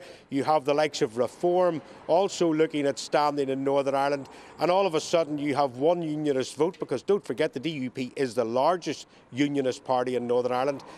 It will start to split and fracture, and that will drive them further on towards a nationalist agenda inside Northern Ireland. Are we expecting to hear further statements, perhaps political reaction from other quarters, from the Westminster government, leaders of other parties? I would doubt it at this stage. When there is a case pending, especially on historical issues, most parties in Northern Ireland, there is protection and anonymity for those that are involved in that until the case actually begins. And as members of the mainstream media, we really have to abide by those rules and make sure that we are not saying anything that could bring us into disrepute with judges or in courts. But on social media this morning, there is lots of speculation rolling about, but we cannot go near that until that court case begins. No, absolutely not. Look, Doogie, thank you very, very much. We will obviously be going back to Doogie with more information if and when we get it. But again, just to reiterate, there's Doogie Beattie, our Northern Ireland reporter, outside the DUP headquarters. The breaking news this hour, happening right now, is that the party chairman has received a letter from Sir Geoffrey Donaldson MP confirming that he's been charged with allegations of an historical nature and indicating that he is stepping down as leader of the Democratic Unionist Party with immediate effect. You know, it was Good Friday, and it's very unlike there to be an emergency meeting, especially with the DUP in Northern Ireland. So we had a little whiff of something was wrong. There's never a quiet day in politics, is there? Never a quiet day. Never a quiet day. Not even when it's Good Friday. But, of course, we'll be bringing you any updates, as Patrick says, if and when we hear them. But after the break, we're going to have a little change of gear. Yeah, well, this has got a lot of you going in the inbox, actually, a heck of a lot of you going. It's about whether or not parents should be fined for bad behaviour. For their children's bad behaviour. Yeah, not for their own. We could probably fine them for their own as well, actually, parents behaving badly. But, yeah, for their kids' bad behaviour. TV show called that. Well, if their kids are out feral, why are poorly behaved children society's problem and not ours? They always bang on, don't they? Oh, well, if only they had a youth club. Look, a ping pong table. A library. And a library is not going to change the fact that that kid is walking around there with a machete. All right? Yes, what should we do with the parents? That's the question. What should we do with the parents? See you in a tick. This is GB News, Britain's news channel. Is the brand of toothpaste super important here, or is it more about the toothbrush? Because I was told a long time ago by my dentist, electric toothbrush, Pip, that is the way to go. You're exactly right. I mean, the action of mechanically removing plaque, so using a brush, is much more effective than the brand of toothpaste itself. But in terms of the ingredient in toothpaste that we're looking for, it's something called fluoride. And fluoride is essential to help remineralize and strengthen our teeth. It's really important to use a toothpaste with fluoride. And in terms of brushing, using an electric toothbrush is just much easier. You know, you're brushing your teeth first thing in the morning, last thing at night. You're going to be a bit tired in those times. So using an electric toothbrush, you just hold it against your tooth and gum and it does all the work for you. So it's just much easier in my opinion. But you have to use your electric toothbrush properly. You're exactly right. Yeah, there is a technique of actually brushing your teeth, although it sounds really simple. With an electric toothbrush, you have to hold it against the tooth and the gum. Ideally, you want a pressure sensor in that toothbrush so you know exactly when you're pressing too hard. But if you're using a manual toothbrush, you need to move it around and small circular motions. But actually what I see is people who use manual toothbrushes, they tend to over scrub and over brush, which can actually lead to gum recession and your enamel thinning long term. Sometimes I will get up in the morning and I will have breakfast and then I'll brush my teeth. Is that wrong? Unfortunately, that's wrong. So the best time to brush your teeth is first thing in the morning, as soon as you wake up. If you're brushing after you eat and after breakfast, you're brushing your teeth in that weakened acidic state. So your teeth are actually under attack and they're much more vulnerable. GB News is the home of free speech. We were created to champion it, and we deliver it day in, day out. Free speech allows us all to explore and debate openly the issues most important to us, our families, and of course, the British people. Having challenging conversations to enlighten each other. Which is why we hear all sides of the argument. We are the People's Channel. We will always stand by the freedom to express yourself. On TV, radio and online. This is GB News, Britain's news channel. 2024, a battleground year. The year the nation decides. As the parties gear up their campaigns for the next general election. Who will be left standing when the British people make one of the biggest decisions of their lives? Who will rise? And who will fall? Let's find out together. For every moment, the highs, the lows, the twists and turns. We'll be with you for every step of this journey. In 2024, GB News is Britain's election channel.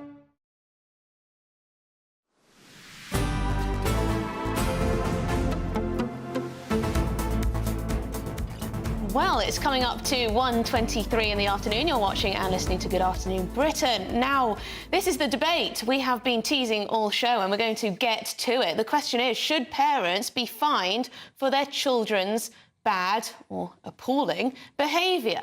Yeah, so this seems to be the question that everyone is asking today. Why has it reared its head today? Well, if you're watching us on television, you will be seeing clips of, let's just call them hordes of hundreds of feral yobbos rampaging through a shopping centre in Milton Keynes. But it's not just been in Milton Keynes, is it now? We've seen it in London.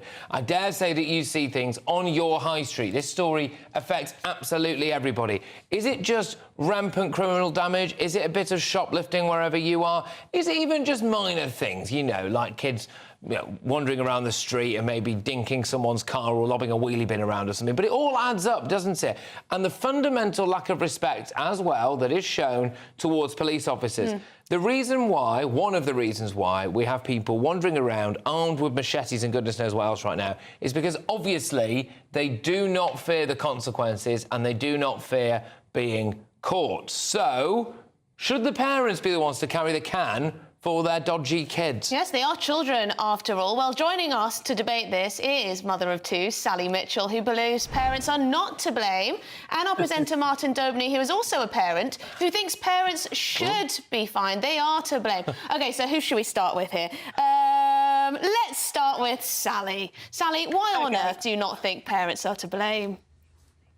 I think parents get the blame for an awful lot of things, and I don't know how old Martin's children are, but mine are pretty much grown now, and I've seen every single phase. And one thing I know is that you can lead by example, but once they start moving away from your apron strings and get into school, particularly secondary school, their peers and social media become almost more important, and that can really affect the control, if you like, that you have over them.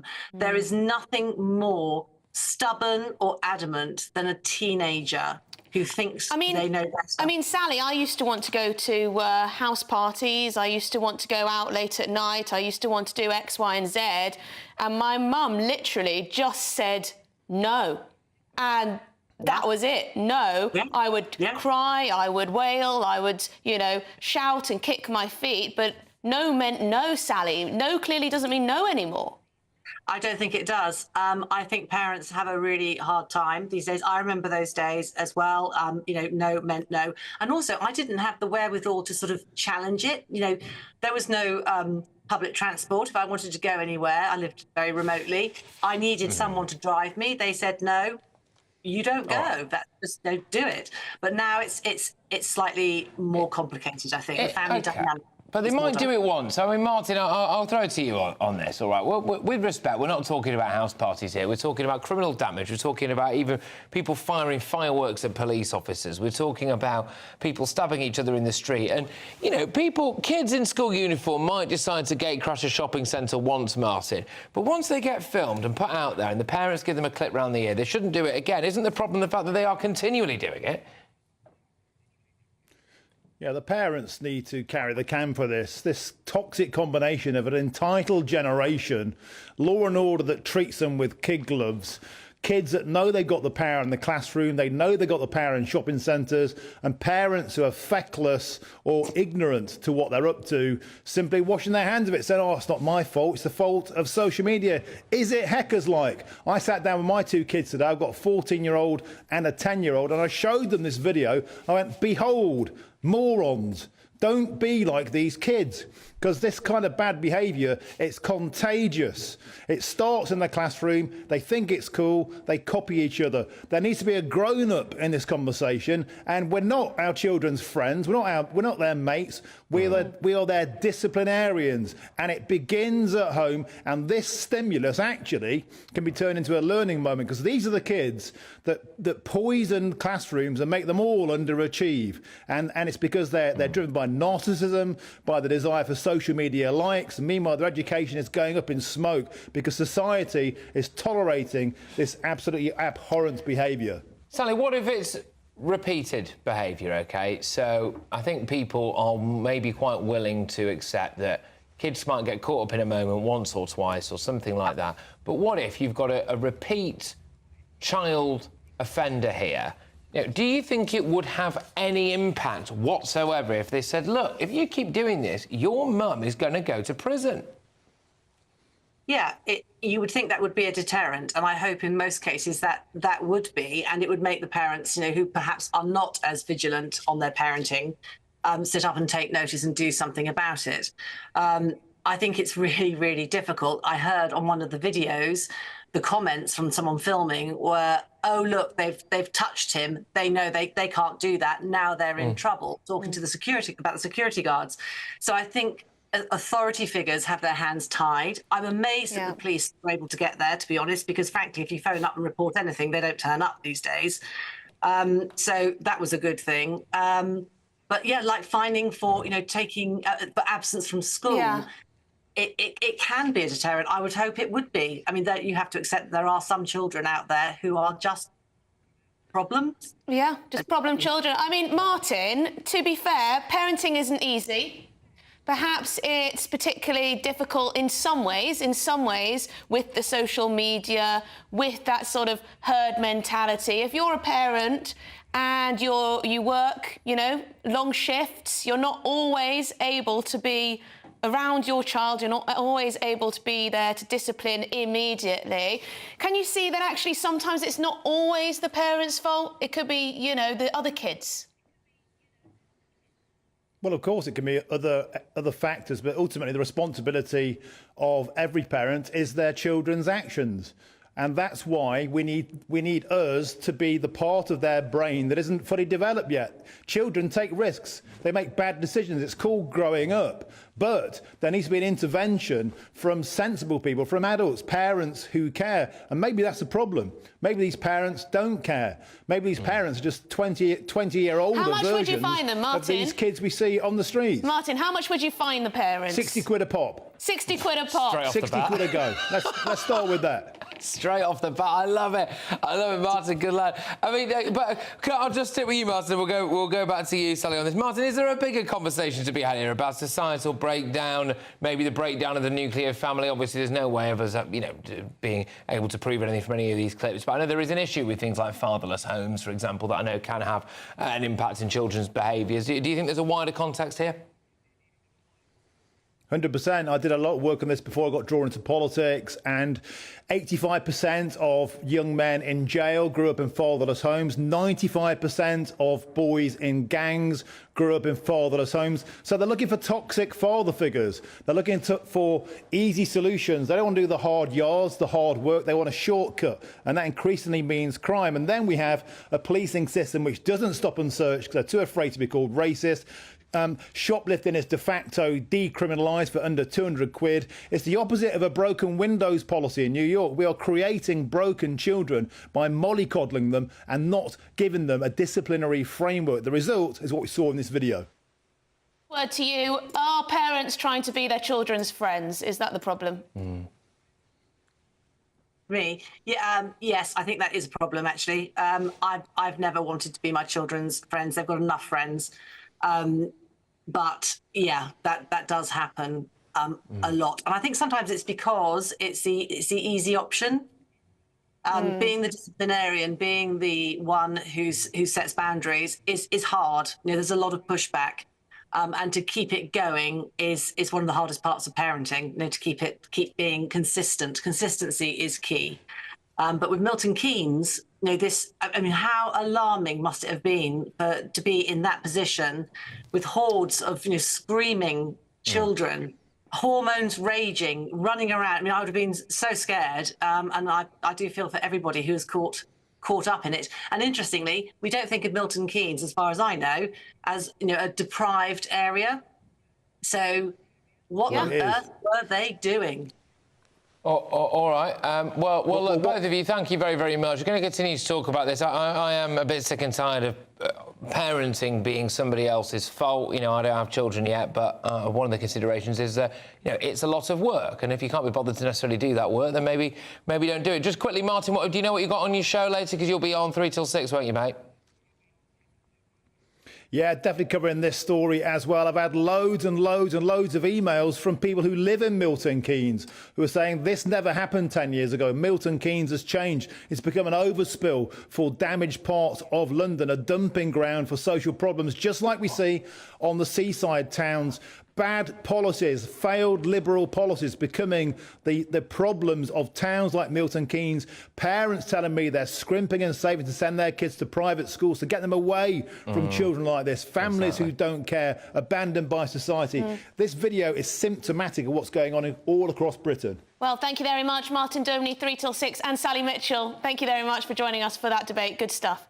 Very interesting indeed. Now, keep your views coming in on that. We will get to some more very shortly. Lots of strong views. Remember the Tavistock Clinic? The clinic, controversially, giving hormones and things to young people. Well, it's closing for good this weekend. But what does that actually mean? Will that actually change the treatment for children who are gender dysphoric?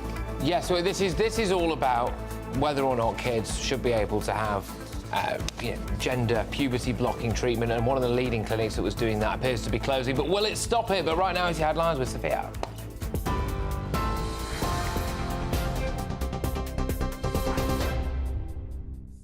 Thanks, Patrick. It's 1:34. I'm Sophia Wensler in the GB newsroom. Your headlines.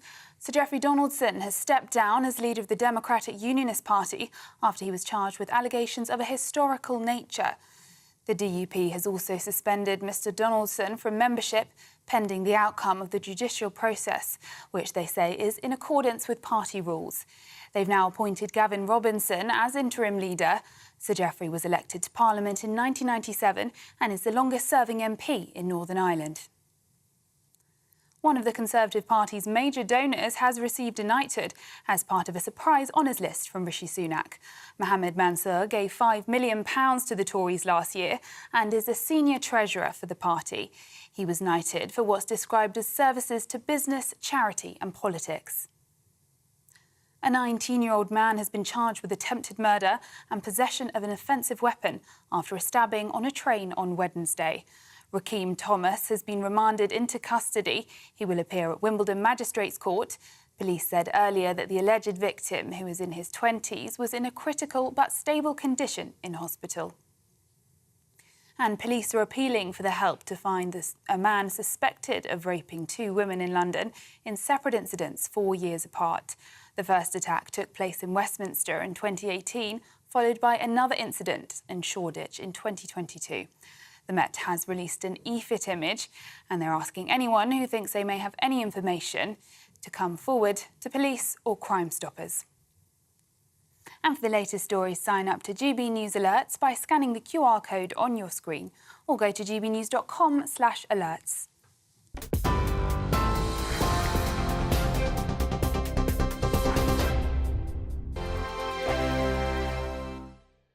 Hello there, welcome to your latest GB News weather forecast from the Met Office. Well, looking ahead to this Easter weekend, for many of us it's going to be a mixture of sunny spells and scattered showers. Low pressure is going to hang around, but it will be a little bit less unsettled than it has been, and with winds coming in from the south, it should just feel a little bit warmer. So for the rest of Good Friday afternoon, a mixture of sunny spells and scattered showers. Some of the showers could be fairly heavy, could hear the odd rumble of thunder, with the best of the dry weather probably up across parts of northern Scotland. In any sunshine, it won't feel too bad. In the south, we'll see highs reaching around 14 or 15 degrees. So into this evening, for many western parts, we continue to see some further showers, but out towards the east and eventually into central parts, it will turn a little bit drier and clearer. Could just see a few misty patches come dawn, and under the clear skies, it will turn a little bit chilly. Could see a touch of ground frost as temperatures fall down to around 3 to 4 degrees. But for many central and eastern parts, we will start Saturday with some sunshine. Just keeping an eye on this area of rain. It may just move into the far east of England for a time, but for many of us, it's going to be another day of sunny spells and scattered showers. Showers a bit fewer and further between compared to today, and in any sunshine, once again, it will feel fairly pleasant. Temperatures in the north reaching around 11 to 10 degrees, potentially 15 or 16 degrees in the south. The latest GB News travel. Good afternoon. With the latest, I'm Andy Hilbert. In Buckinghamshire, the northbound M40, long delays due to the earlier accident. Junction 3 at Loudwater to Junction 4 for the High Wycombe Handy Cross roundabout. The queues are back to Junction 2 at Beaconsfield at the minute. All lanes, though, are now open. In Gloucestershire, the northbound M5, severe delays due to an accident at Junction 13 for Stroud. Again, all lanes are open there. And in Hertfordshire, the A1M northbound remains closed until the early hours of tomorrow morning. This is for these roadworks at Junction 6 for Welwyn Garden City to Junction 7 at Stevenage South. In County Durham, the A1M south is blocked due to an accident Junction 58 at Birdtree to Junction 57 at Darlington, and also in Essex, the northbound M11 slow due to the earlier accident there, Junction 6 for the M25 to Junction 7 at Harlow as well, and the clockwise M25 in Essex queuing due to an earlier accident at Junction 26 for Waltham Abbey to Junction 27 for the M11. There's more in an hour. You can stay up to date throughout the day by visiting our website gbnews.com. I'm Michelle Dewberry, and I'm not here to tell you what to think. I'd much rather hear what you have to say. So send in your opinions to gbviews@gbnews.com. Keep them clean, and you never know, I might read them out. With my panel here on Jubes & Co, we debate, we get stuck into the issues of the day on a show where all views are welcome, especially yours. GB News, the People's Channel, Britain's news channel.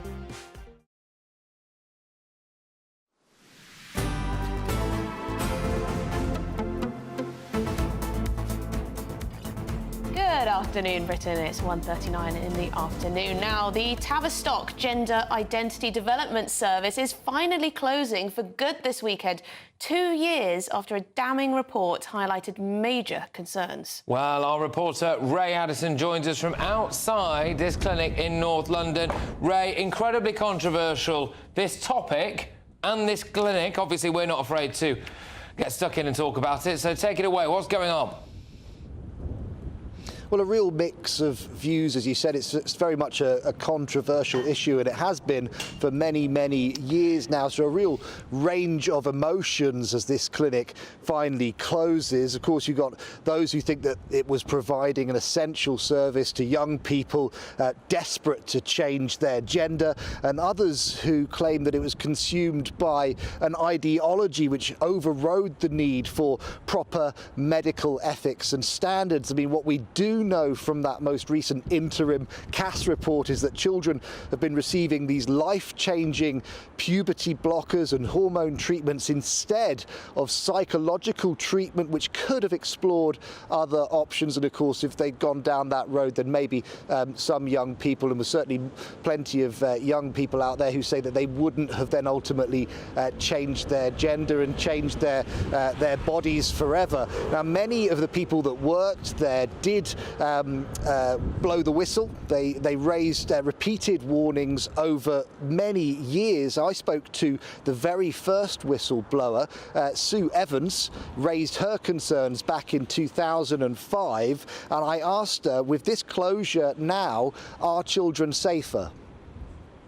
So the question about whether children are safer now GIDS has closed, I think is still up for review, because I think we don't know how the new services are going to develop, and I'm hoping that they follow CAS in much more detail. But I've heard from a member of staff who has been involved with one of the developing services, so in the think tanks around getting the services up and running, and they did say to me that there is a worrying atmosphere still of affirmation, and that the caution that CAS Review has asked for is still sort of seen as perhaps transphobic or not the desired attitude.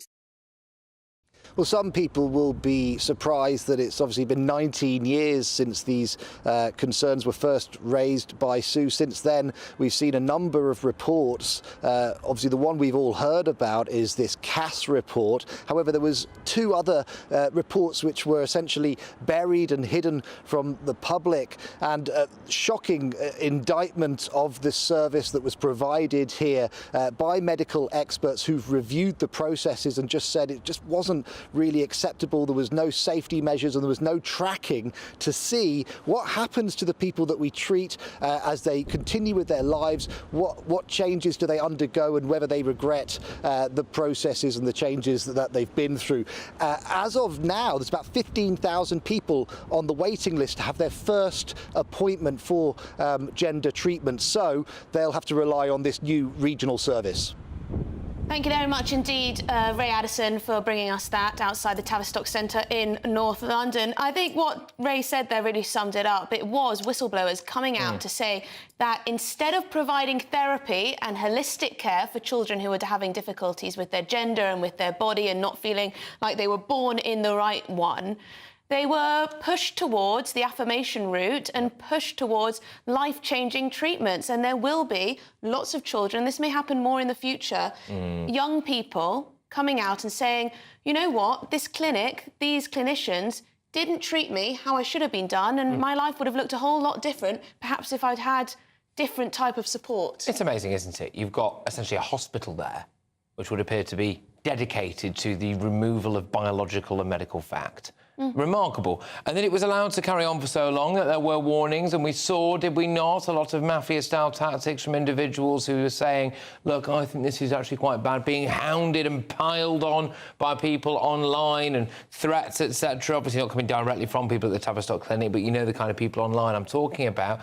You know, will children now be safer as a result of not having a centre where I don't know. they go and get... Because I think people will go elsewhere, won't they? This is it. Private clinics, I don't believe, are going to be banned. This is just NHS who have been looking at the ban on puberty blockers for those under the age of 18. Do you not think it comes back down to parents? We've spoken a lot about parents today. I'll get to your email shortly on the unruly kids topic, but if you are a parent and you have a 3 or 4 or 5-year-old child that is, you know, you think you are desperate for that child to change their gender, I just wonder whether or not that's because you want to make your child more interesting than they are and to seem special. There might be narcissism to it. It might be parents who...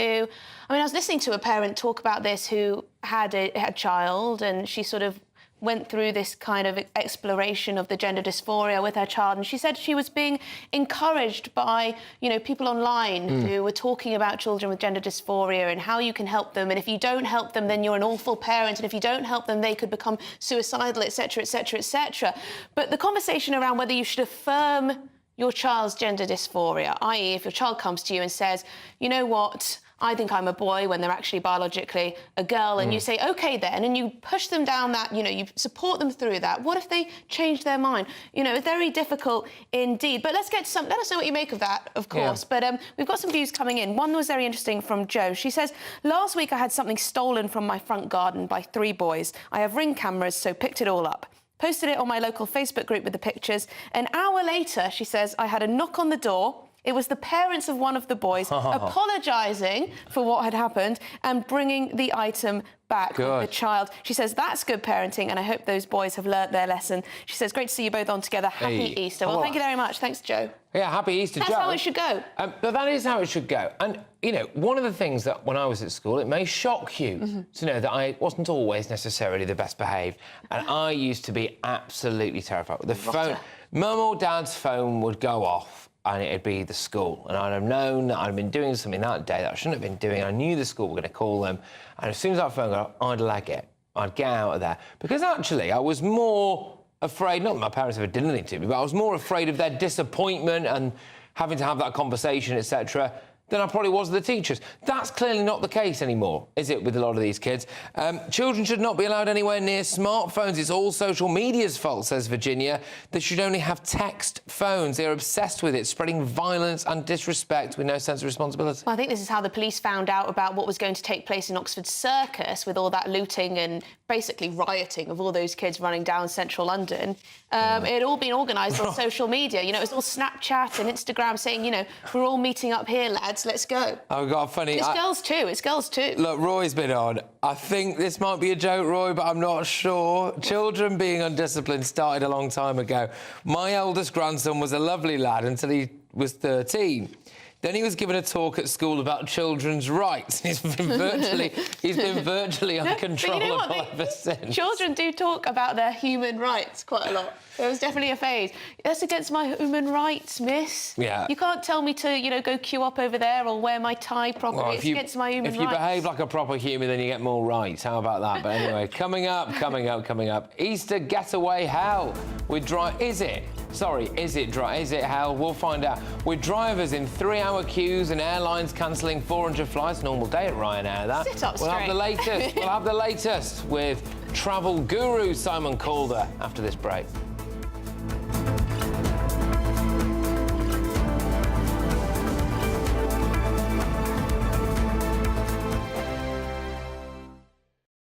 Nana Queer, weekends from 3 p.m. I like to call this one robbing Peter to pay Paul. The Labour Party have embarked on a journey that I can only describe as politics of envy.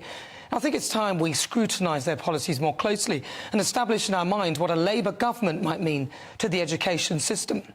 Sir Keir Starmer and his party have for far too long capitalised on the abject failure of the Conservatives and haven't really had to explain themselves. But as part of their manifesto, Labour intend to charge VAT at 20% on private schools because I suspect they think that people who send their kids there will stump up the cash no matter what, and that these people have money. They will then use this money, Labour, to fund state schools. Basically, they will rob Peter to pay Paul. But what I believe they've failed to realise, I'm not sure whether they've factored this in, is that many people who send their kids to private schools do so at great sacrifice and are in fact paying twice into the education system. I spent my first year of secondary education in a state school. I'll be honest, when I started I was at the top of the class, but by the end of the year I was near the bottom. But then my dad got promoted to a post on Wall Street in the States. My parents sent me to a private boarding school in the UK run by nuns, and my family moved to America. Thank God for the opportunity I was given to go private. At boarding school I grew in confidence, and I'm here now because of it. My father's work, NatWest, and a loan my dad took out paid for my private education. We were nowhere near as rich as some of the kids there, but there are also many children, I would say at least half, whose parents were busting a gut to send them there. It is clear that the state education system is failing, but rather than robbing Peter to pay Paul, surely it would be better for the party to improve the state system without destroying the private sector. 2024, a battleground year. The year the nation decides. As the parties gear up their campaigns for the next general election. Who will be left standing when the British people make one of the biggest decisions of their lives? Who will rise? And who will fall? Let's find out together. For every moment, the highs, the lows, the twists and turns. We'll be with you for every step of this journey. In 2024, GB News is Britain's election channel. GB News is the home of free speech. We were created to champion it, and we deliver it day in, day out. Free speech allows us all to explore and debate openly the issues most important to us, our families, and of course, the British people. Having challenging conversations to enlighten each other. Which is why we hear all sides of the argument. We are the People's Channel. We will always stand by the freedom to express yourself. On TV, radio and online. This is GB News, Britain's news channel.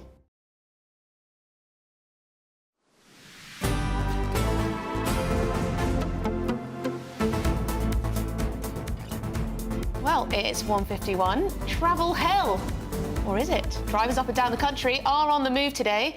18.5 million drivers expected to take to the roads this weekend as the Easter getaways begin. Strong winds will also be impacting journeys as Storm Nelson has arrived in London and the southeast with gusts of 50 miles an hour. It's not a storm, that. The windows were rattling last night, I'll tell you. on. But fear not. Here to give you the best advice in the business is travel journalist and broadcaster Simon Calder. Simon, always an absolute pleasure. What are you doing at Manchester International? I don't know who's there.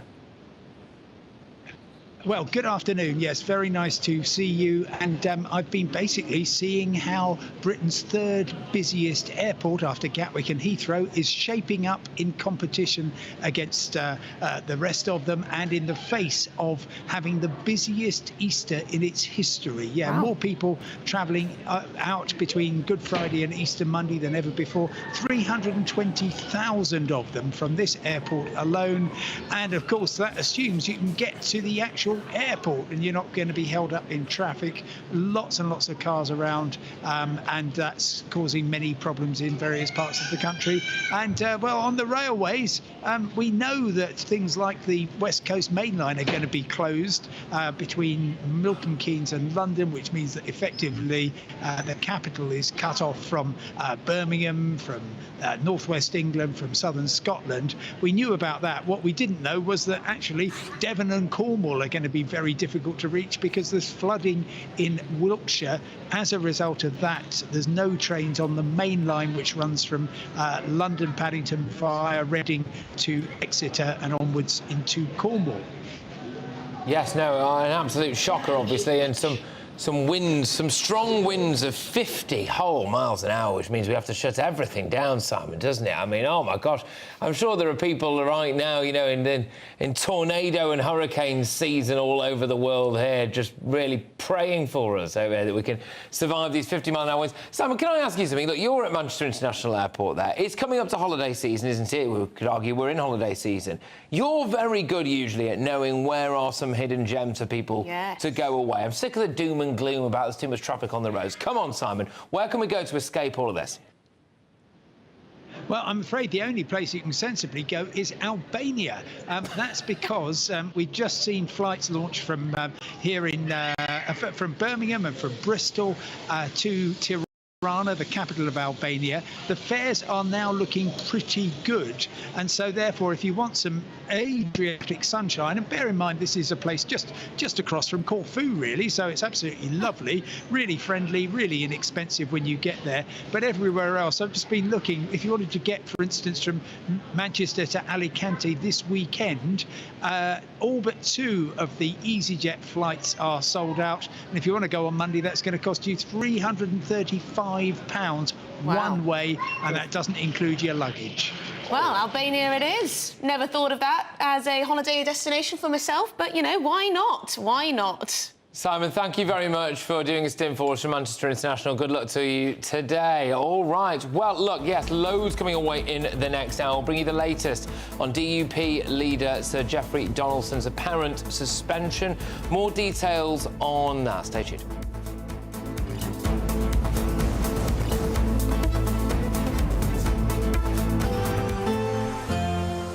A brighter outlook with Box Solar, sponsors of weather on GB News.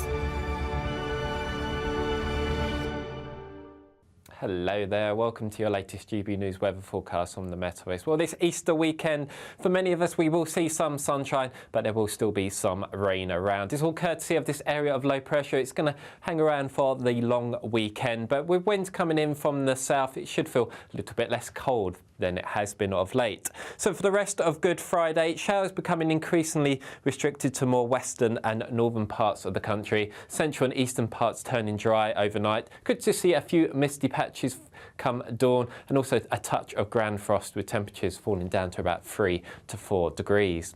But where we do see the chilly conditions first thing Saturday morning, we will see some sunshine. Just keeping an eye on this area of rain. It could just fringe the far east of East Anglia for a time, but I think for most of us, really, it's going to be a day of sunny spells and a few showers. Showers a little bit fewer and further between compared to today, with the main focus across parts of Scotland and Northern Ireland. But in the sunshine, feeling pleasant enough, highs reaching around 14 or 15 degrees. Then looking ahead to Easter Day, again another day of sunny spells and showers. Showers probably again restricted to Northern Ireland, with fewer and further showers the further east you go. In the sunshine, feeling pleasantly warm, highs reaching around 16 degrees. And then looking ahead to Easter Monday, looks like another band of rain moving up from the south. That warm feeling inside from Boxed Boilers, sponsors of weather on GB News. Want to be a winner just like Phil? Obviously, whoever wins it next is going to be as happy as I was, and they're going to get even more money this time round, so why wouldn't you go in the draw? Enter our massive spring giveaway. There's £12,345 in tax-free cash to give your finances a spring boost. We'll also send you on a shopping spree with £500 worth of vouchers to spend in the store of your choice. You'll also get a garden gadget package. You have to hurry, as lines close at 5 p.m. on Friday. For another chance to win the vouchers, the treats, and £12,345 in tax-free cash, text GBWIN to 84902. Text costs £2 plus one standard network rate message, or post your name and number to GB03 PO Box 8690 Derby DE1 9TT. UK only. Entrance must be 18 or over. Lines close at 5 p.m. on Friday. Full terms and privacy notice at gbnews.com/win. Please check the closing time if watching or listening on demand. Good luck. Your weekend starts here with Friday Night Live with me, Mark Dolan, 8 till 9 on GB News. Big stories, big guests and big laughs as we get you ready for a cracking weekend. That's Friday Night Live with Mark Dolan. Fridays 8 till 9 on GB News. Bring your own drinks. The admission's free. Every Sunday from 11, join Michael Portillo. There will be topical discussion, looking at the week before and the week to come. So kick back and relax at 11 a.m. on Sundays on GB News with me, Michael Portillo. GB News, the People's Channel, Britain's news channel. GB News is the home of free speech. We were created to champion it, and we deliver it day in, day out. Free speech allows us all to explore and debate openly the issues most important to us, our families, and of course, the British people. Having challenging conversations to enlighten each other. Which is why we hear all sides of the argument. We are the People's Channel. We will always stand by the freedom to express yourself. On TV, radio and online. This is GB News, Britain's news channel. I'm Andrew Doyle. Join me at 7 o'clock every Sunday night for Free Speech Nation, the show where I tackle the week's biggest stories in politics and current affairs with the help of my two comedian panellists and a variety of special guests. Free Speech Nation, Sunday nights from 7 on GB News, the People's Channel, Britain's news channel. Join me, Camilla Tominey, every Sunday at 9:30 when I'll be interviewing the key players in British politics and taking them to task. This report basically says that he's not fit to stand trial. With an upcoming election looming over Westminster, now is the time for clear, honest answers. I agree. And that's precisely what I'll get. Is he indecisive? Incompetent? That's the Camilla Tominey Show at 9:30 every Sunday on GB News, the People's Channel, Britain's election channel.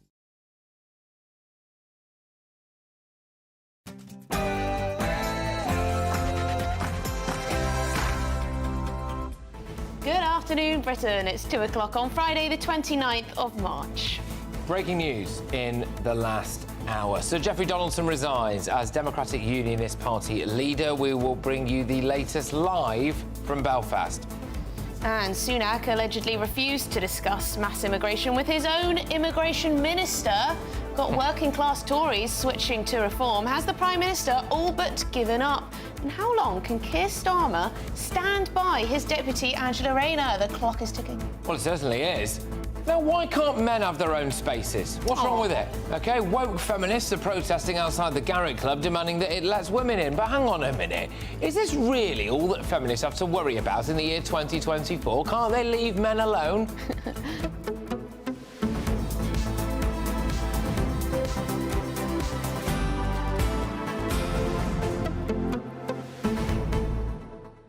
Are you a fan of Eurovision? Are you a fan of Eurovision? No, not particularly, but I enjoy that other people enjoy it.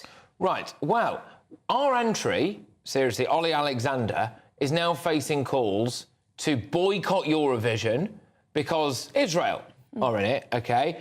And he has been getting a big backlash from certain sections of the LGBTQ plus community saying you've got to show solidarity. You've got to show solidarity with the people of Gaza. Anyway, he's been on the defensive today. Queers for Palestine, sent him a direct message. He said, look, I wholeheartedly support the action being taken to demand an immediate and permanent ceasefire. Basically, there is a massive, massive backlash to our Eurovision entry at what is, let's be honest, an event that's very prominent amongst the LGBTQ plus community, Eurovision, that's fair to say, showing solidarity, OK, with the people of Gaza, when in reality Israel is really the only part of the Middle East where there are anything like gay rights, aren't there? Well, you know what? I almost feel sorry for these types of pop stars because they're almost forced into taking political positions. I mean, if you look at some pop stars on, you know, Instagram, TikTok, whatever social media platform, they're harassed to take a position on everything from the Middle East to Black Lives Matter to the Tories' illegal immigration policy. And then when they do, they inevitably stick their foot in it. They don't quite understand always the politics around these things, and they get absolutely stuck. But yes, I do understand your point about the slight... let's just say... Well, it's ridiculous. The inconsistency of the Queers for Palestine message. Members of the LGBTQ plus community want us to boycott a Eurovision thing because the only place with gay rights, really, in the Middle East is actually attending. I find it absolutely remarkable.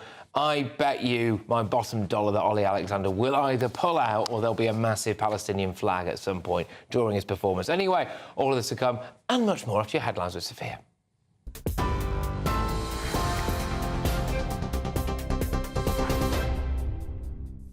Thanks, Patrick. Good afternoon. It's 1 minute past 2. I'm Sophia Wensler in the GB newsroom. Sir Geoffrey Donaldson has stepped down as leader of the Democratic Unionist Party after he was charged with sex offences of a historical nature. The DUP has also suspended Mr Donaldson from membership pending the outcome of the judicial process, which they say is in accordance with the party rules. They've now appointed Gavin Robinson as interim leader. A 57-year-old woman has been charged with aiding and abetting additional offences in relation to the same police investigation. Sir Geoffrey was elected to Parliament in 1997 and is the longest-serving MP in Northern Ireland. One of the Conservative Party's major donors has received a knighthood as part of a surprise honours list from Rishi Sunak.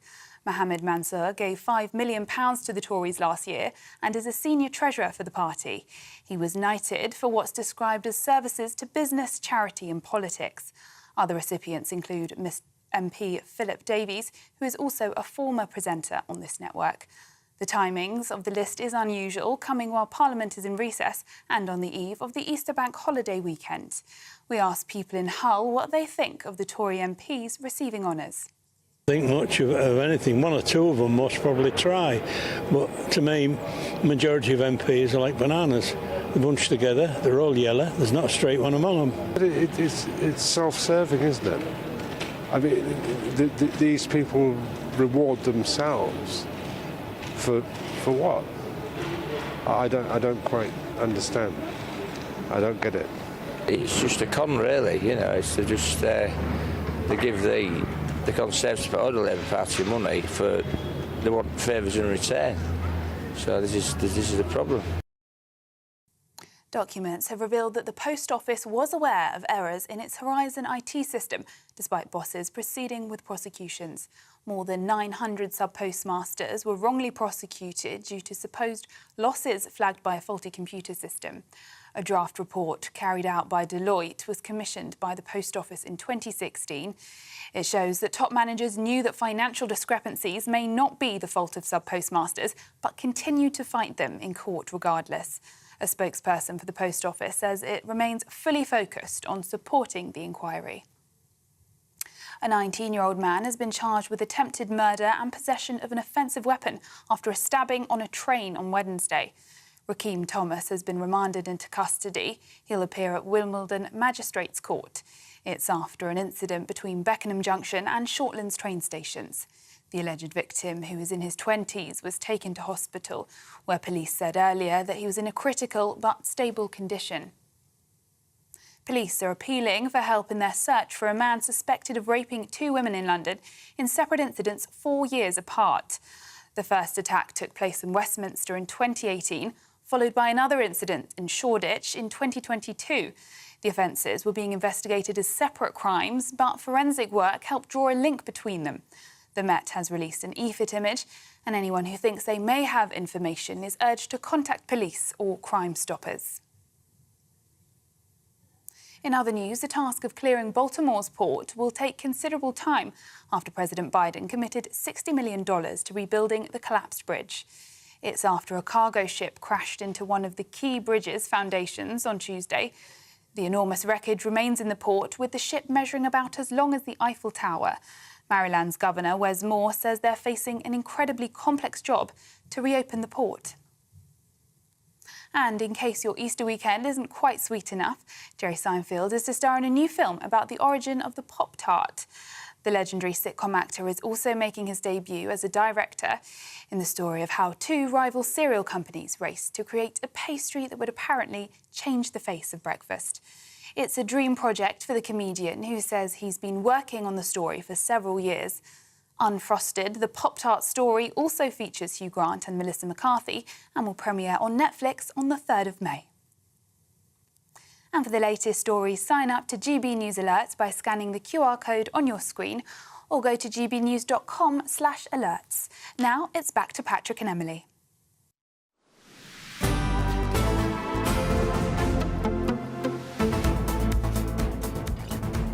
Well, it's 2:07. You're watching, listening to Good Afternoon Britain. Now, we broke the news a little bit earlier that Sir Geoffrey Donaldson has quit as the leader of the Democratic Unionist Party after being charged with historical sex offences. Now, in a statement, the DUP said the party chairman has received a letter from Sir Geoffrey Donaldson MP confirming that he has been charged with allegations of an historical nature and indicating that he is stepping down as leader of the Democratic Unionist Party with immediate effect. In accordance with the party rules, the party officers have suspended Mr Donaldson from membership pending the outcome of a judicial process. Well, this is obviously massive news that will have far-reaching implications, not just in Belfast, not just in Northern Ireland, but for the wider political sphere as well. Let's take you live now to the DUP headquarters in Belfast for our Northern Ireland reporter, Dougie Beattie. Dougie, huge story. Let's take us through it, please. Yes, well, Sir Geoffrey Donaldson has been quite a massive political figure, not just in Northern Ireland, as you said, the whole way through Britain. In fact, he was backing up Theresa May's government during that period when she had to have a coalition of sorts. And he has been really in the middle of politics for the last 27 years. In fact, near enough 26 years ago from the day he resigned from the Ulster Unionist Party and joined the Democratic Unionist Party as he opposed the then Good Friday Agreement. Now, in that time, he has achieved quite a lot. He's been an MP, and now he was the leader of the Democratic Unionist Party, the largest unionist party in Northern Ireland. And of course, these historical sexual accusations have come at him. He was arrested yesterday morning around about 6 o'clock in the morning, and this morning we have had an emergency meeting of the Democratic Unionist Party officers. It was held outside Belfast up towards the Lurgan direction. Those officers have put in place these measures to make sure that he is suspended from the party. He is no longer the leader and effectively sits now as an independent MP. But this will cause problems for people such as Gareth Robinson, whose constituency office is in behind us, the now interim leader, because of course he sits in a very narrow area of voting here in East Belfast. And of course, if there's an election called sooner rather than later, well, that could cause Gareth Robinson to also lose his seat. Sir Geoffrey has been charged. He will be brought to court within the next month. And there and only then can we really go into the detail of what has gone on here. No, indeed. And look, what could the consequences be here for Northern Ireland, for the British political landscape, Diggy? Well, having such a big figure in Northern Ireland, and indeed, as I've said, inside Westminster, to be accused of this and indeed charged is seismic, because, of course, the reputation of the party is also based upon the reputation of the leader. And the Democratic Unionist Party is a very conservative party, full of churchgoers and those that believe in a certain way of life. And of course, now you can imagine that politically, I don't think any of the other political parties will make hay out of this. I doubt that will be an option.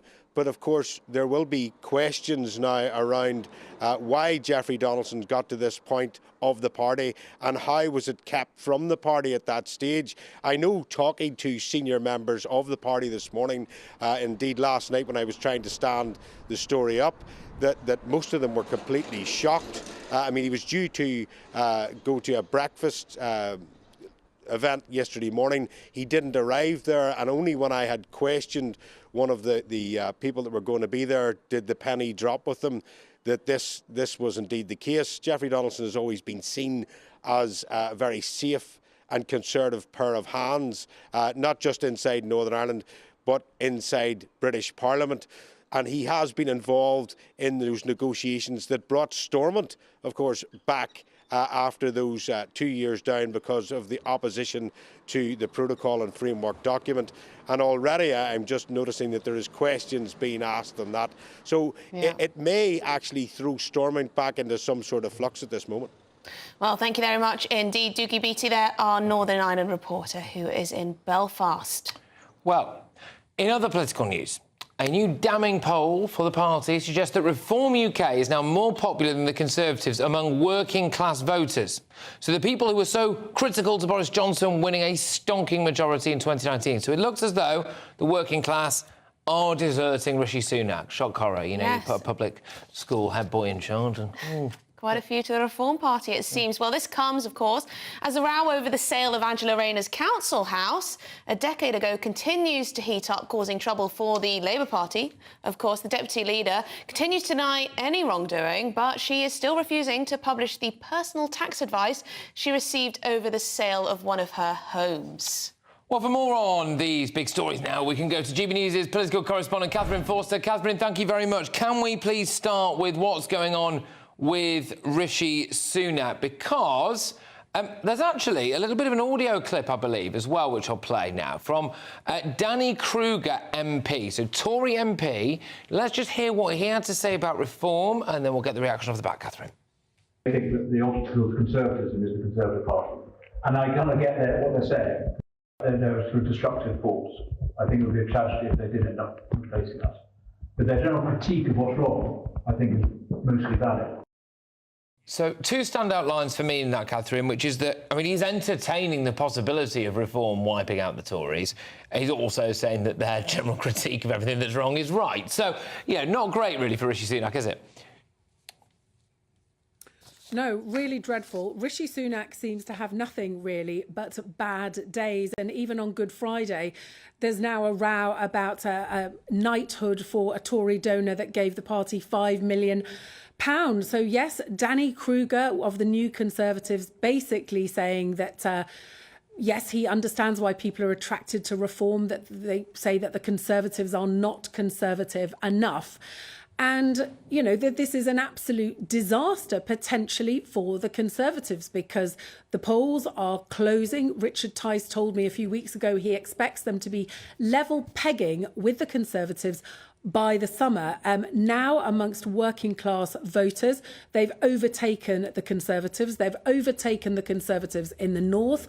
They've overtaken the Conservatives among male voters, and between the ages of 50 and 64, they are level pegging. So this has massive implications for the Red Wall. You know, Boris Johnson got that 80-seat majority largely through getting people in the North and the Midlands that had previously voted Labour to lend the Conservatives their votes. Now, it looks very much at the moment like only half of those people are thinking they're going to stick with the Conservatives, those that voted for them in 2019.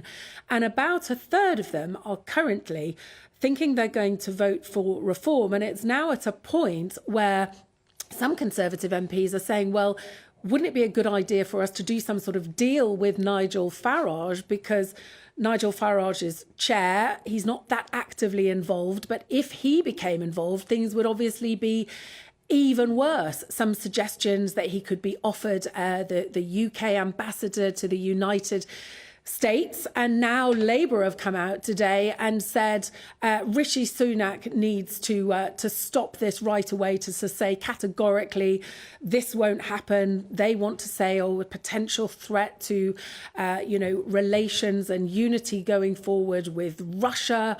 The Conservatives have hit back saying, well, Labour are saying this because they want us not to talk about Angela Rayner. You can really tell that there is an election coming.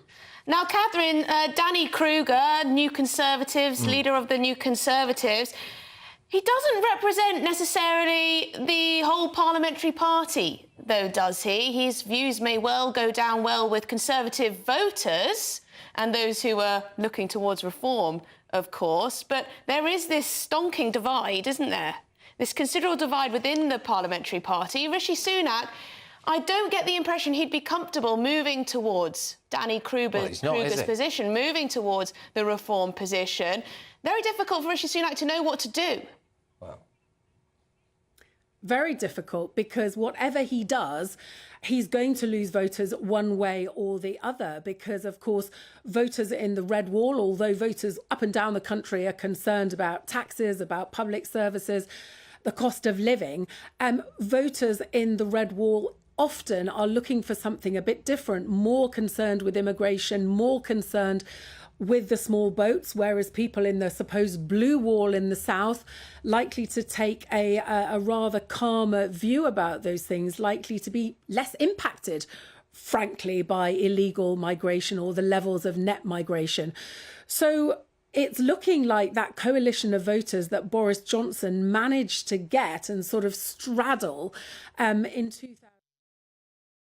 OK, all right. Well, look, thank you very, very much, Catherine Forster there. We are joined, as you'll be able to see, by Peter Spencer, political commentator. Now, Peter, look, I'm going to play a little promo clip of this in a bit, but I had a conversation with Robert Jenrick yesterday, which could be played on my show 9 to 11 p.m. tonight. He makes some astonishing allegations. One of them is that he, as immigration minister, repeatedly tried to have conversations with Prime Minister Rishi Sunak about legal migration, net migration, and Rishi Sunak, quotes, did not want to. Does he care? Are you asking me that question? Yeah. Yes, you clearly are. I mean, look, there is a huge problem when it comes to legal immigration, and that is the Lancet produced a report a week or so back in which they made it quite clear that Britain, along with a whole swathe of developed Western nations, are going to have to get used to increased legal migration for the rest of the century simply because of our falling birth rate. The upshot of that will be inevitably that we'll have an ageing population and not enough young people flowing in. Peter, do you think we should have to accept those findings from one Lancet report? I mean, no one has to read that report and believe it to be gospel, do they? I mean, that's just that report and its author's opinion. A lot of people would argue that actually that would be a massive mistake to rely on immigration till the end of the century. Absolutely. I mean, most certainly that is very much the reform argument, that it's so much hoopty-doodle, frankly. But at the same time, I mean, I look at what's happening with reform, and I look at the dilemma facing, which you've just pointed out a moment ago, the dilemma that he faces which is, does he simply write off those working class voters and switch his focus to the leafy suburbs, the so-called blue wall, which is actually, it is more numerous, albeit less noisy. And this is because, I can see the election will be little short of a damage limitation for the Tory party, judging by what the polling guru, Professor Curtis, said a couple of days ago, 99% certain that the Labour Party will win.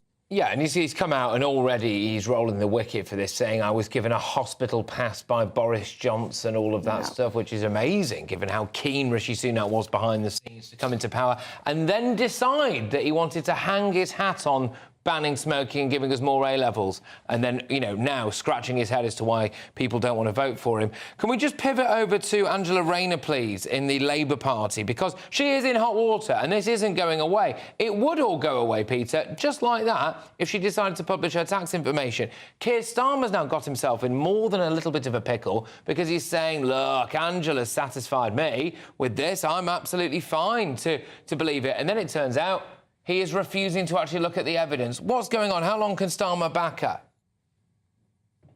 It's a very interesting point, and I don't understand why he hasn't looked at those tax returns. That said, I do note that the investigation into this subject was closed down and then reopened at the behest of a very senior figure within the Tory party, which I think says a great deal about how long and how nasty the general election campaign is set to be. The only point I make about Starmer backing his deputy, of whom I have to add that he isn't a great fan, is simply the fact that the man is a lawyer. If he thinks he's got a cast-down case, the chances are she has. Well, as we understand, he hasn't looked at the evidence. No. But thank you very much No. indeed, Peter Spencer, political commentator. Always fantastic to speak to you on all of these topics. I mean, the other thing there as well is that Keir Starmer could yet find himself before the Privileges Committee and maybe even, in the most extreme example, suspended from Parliament over the old Gaza ceasefire vote as well. Well, That's that another too. thing that hasn't gone away. There's a golden goose wandering around outside Downing Street at the moment. If only Rishi Sunak would shoot it, which just raised the question, does he actually really want to lead? But coming up...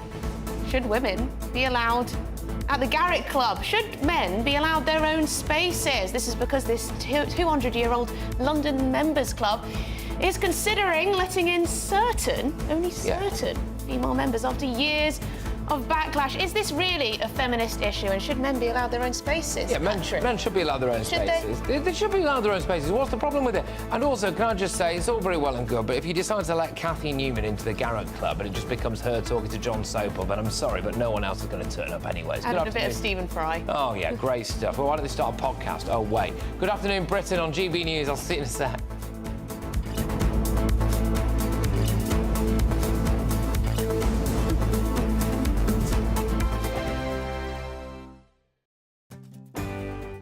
I'm Michael Portillo. This is GB News, the People's Channel, Britain's news channel. Britain's newsroom, weekday mornings from 9:30. Shocking new study says that vaping might be linked to cancer. Not that shocking. It found e-cigarettes can cause similar DNA changes to cells as smoking, leading experts to claim that vaping does not seem as harmless as originally billed. So joining us now is Robert Sidebottom from the UK Vaping Industry Association. Good morning, Robert. Is this terrible news for your industry? I imagine you're going to try and defend the product still and say that there's still a lot more research to be done. Well, I don't need to really defend the product, because I think actually if you read the article and you read the detail in the article, I mean, it actually starts and it states with, while this doesn't mean that vaping has the same degree of cancer risks as smoking does, it implies that vaping may have negative health impacts. However, we've never said that vaping is completely risk-free. And we've always said that it is 95% safer than smoking, which it is. We accept that further research needs to be done. And actually, we welcome studies into the health impact of vaping, as we want to give every former smoker the full confidence that vaping is considerably safer than smoking. And that's the important message. But that's about the former smokers. What about the young people who are taking up vaping, Robert? It's better not to vape at all, and we know why they take up smoking, because you lure them into your shops with silly flavours called bubblegum. Well, we can get into the flavour debate. That's no problem at all, because, you know, adults like flavours. Particularly I love squashy sweets. These products, and let's be absolutely clear, are not for children. They are an age-gated product that are for adults only. And that is exactly who they should be sold to. I'm so sorry, Rob, we've run out of time, but hopefully this research will show that they certainly are not for children. Your weekend starts here with Friday Night Live with me, Mark Dolan, 8 till 9 on GB News. Big stories, big guests and big laughs as we get you ready for a cracking weekend. That's Friday Night Live with Mark Dolan. Fridays 8 till 9 on GB News. Bring your own drinks. The admission's free. Every Sunday from 11, join Michael Portillo. There'll be topical discussion, looking at the week before and the week to come. So kick back and relax at 11 a.m. on Sundays on GB News with me, Michael Portillo. GB News, the People's Channel, Britain's news channel. I'm Nana Akua. This is GB News, Britain's news channel.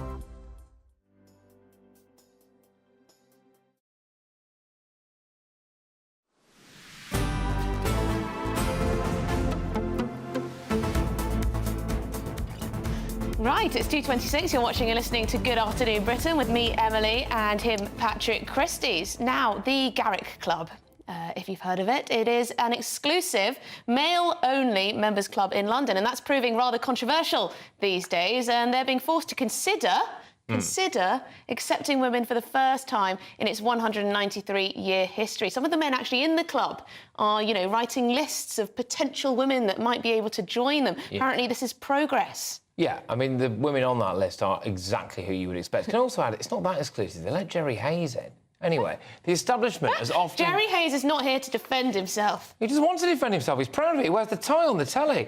Anyway, the establishment has often found itself at the centre of controversy over its no female status, with the high-profile members such as Stephen Fry calling for a change. You know what? That's the funniest thing about this story, that the men inside are calling for the change. Can I also just say quickly on this, there was a big story about this. John Sopel, has been, just after years of trying, apparently, awarded a membership. And now, shock horror, it's Emily Maitlis who's somehow come up with... Got the scoop. Got the list of some of the rule changes and some of the women that we've got on. No, they do a podcast together. Well, hang on, we're going to cover this one a little bit differently from the other broadcasters, and we're going to be joined now by Melanie McDonough, who is columnist at the Evening Standard. Now, Melanie, do you agree with me that the funniest thing about this story is that there are men inside the club who suddenly clearly think it's good for their PR to come out and suggest women who should be able to join the club as if they're such progressive beings?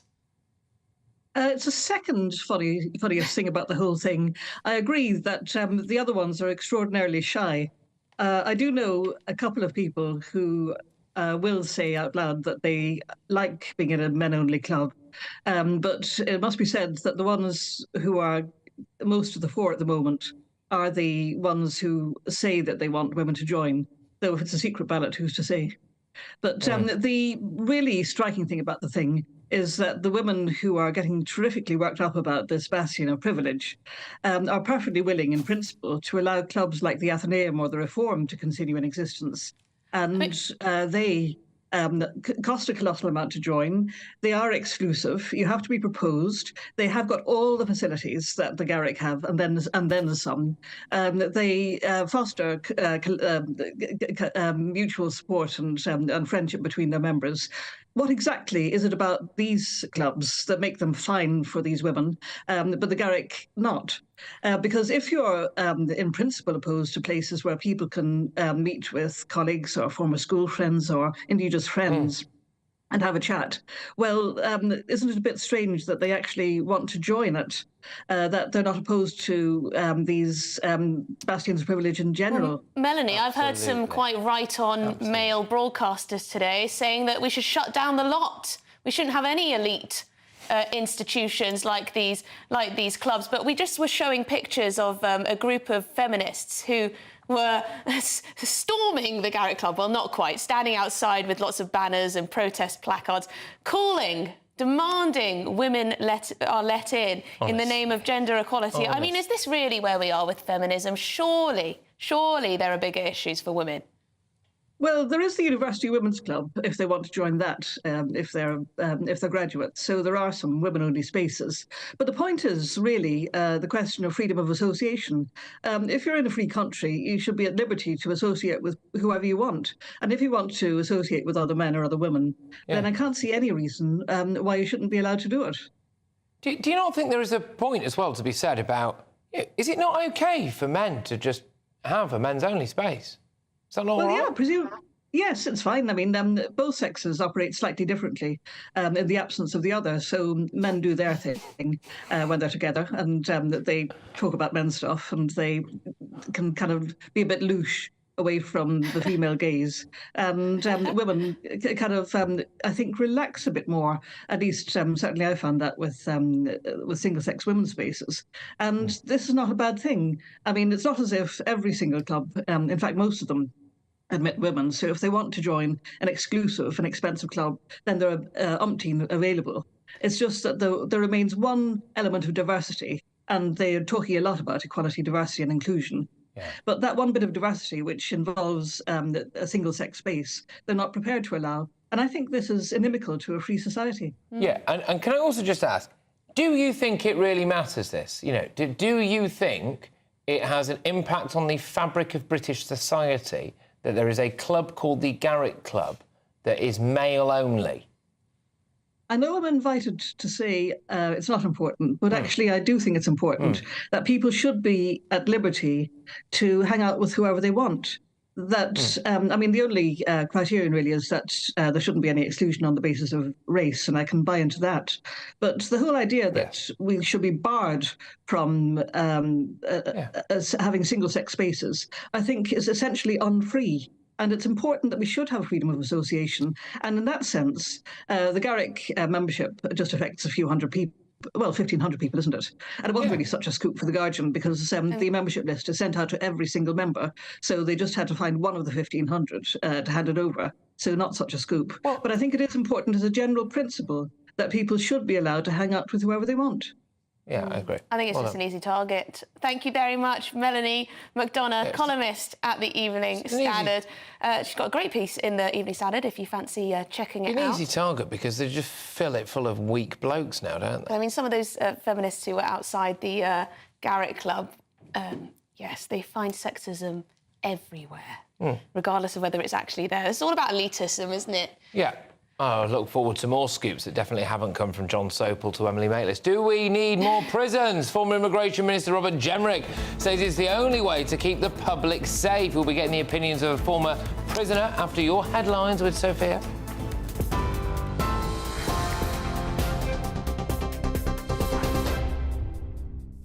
Thanks, Patrick. It's 2:32. I'm Sophia Wensler in the GB newsroom.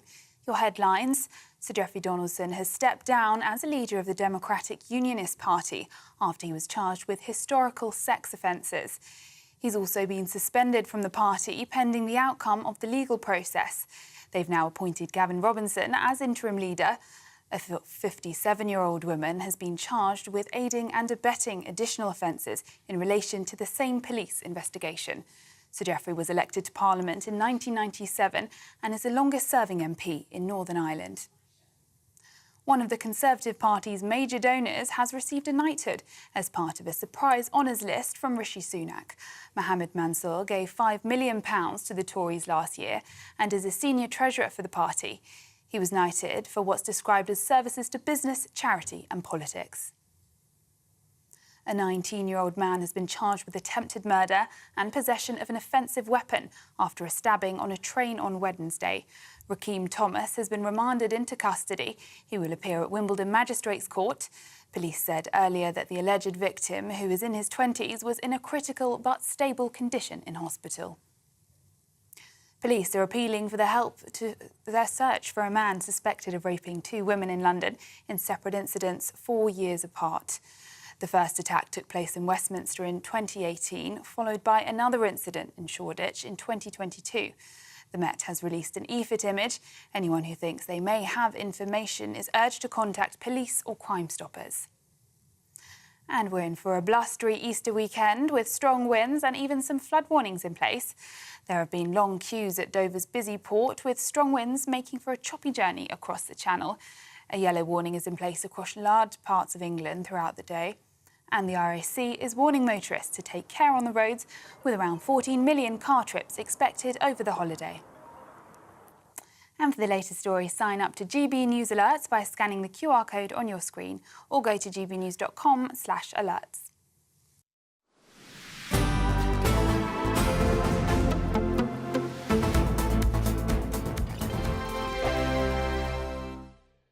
Hello there, welcome to your latest GB News weather forecast from the Met Office. Well, looking ahead to this Easter weekend, for many of us it's going to be a mixture of sunny spells and scattered showers.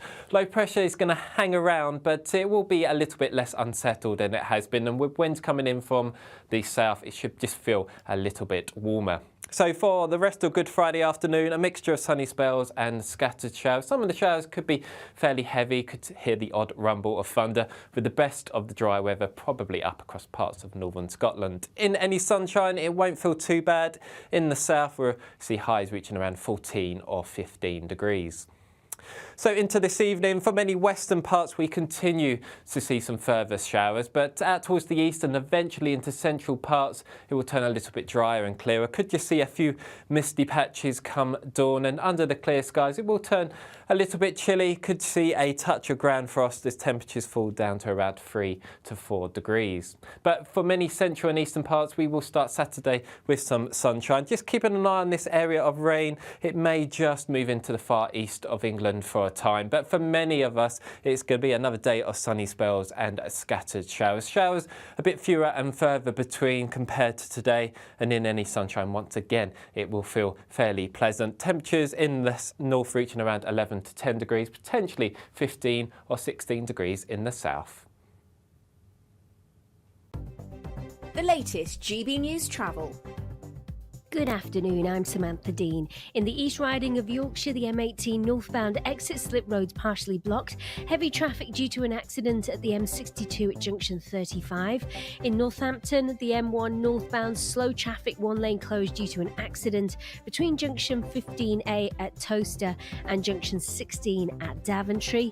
In Surrey, the M25 clockwise queuing due to an earlier accident from junction 11 St Peter's Way at Chertsey to junction 12 where it meets the M3, but all lanes have now reopened. It was lane 4 of the 4. And in Somerset, the M5 northbound's queuing due to an earlier traffic problem from junction 24 at Taunton, where it meets the A38 Bridgewater South, to junction 23, the A39 at Bridgewater North. That's the latest. You can stay up to date throughout the day by visiting our website, gbnews.com. I think the most exciting bit for me is talking to people. People who I think are ignored often by the major news channels. We're going to give news they want to hear. There's a voice there that needs to be heard. I think there's a chance here for a diversity of opinion to be expressed, which you don't find elsewhere. It's really exciting. We don't hold back. We're free to say how decisions that are taken here affect us all around the country. Only on GB News, the People's Channel, Britain's news channel.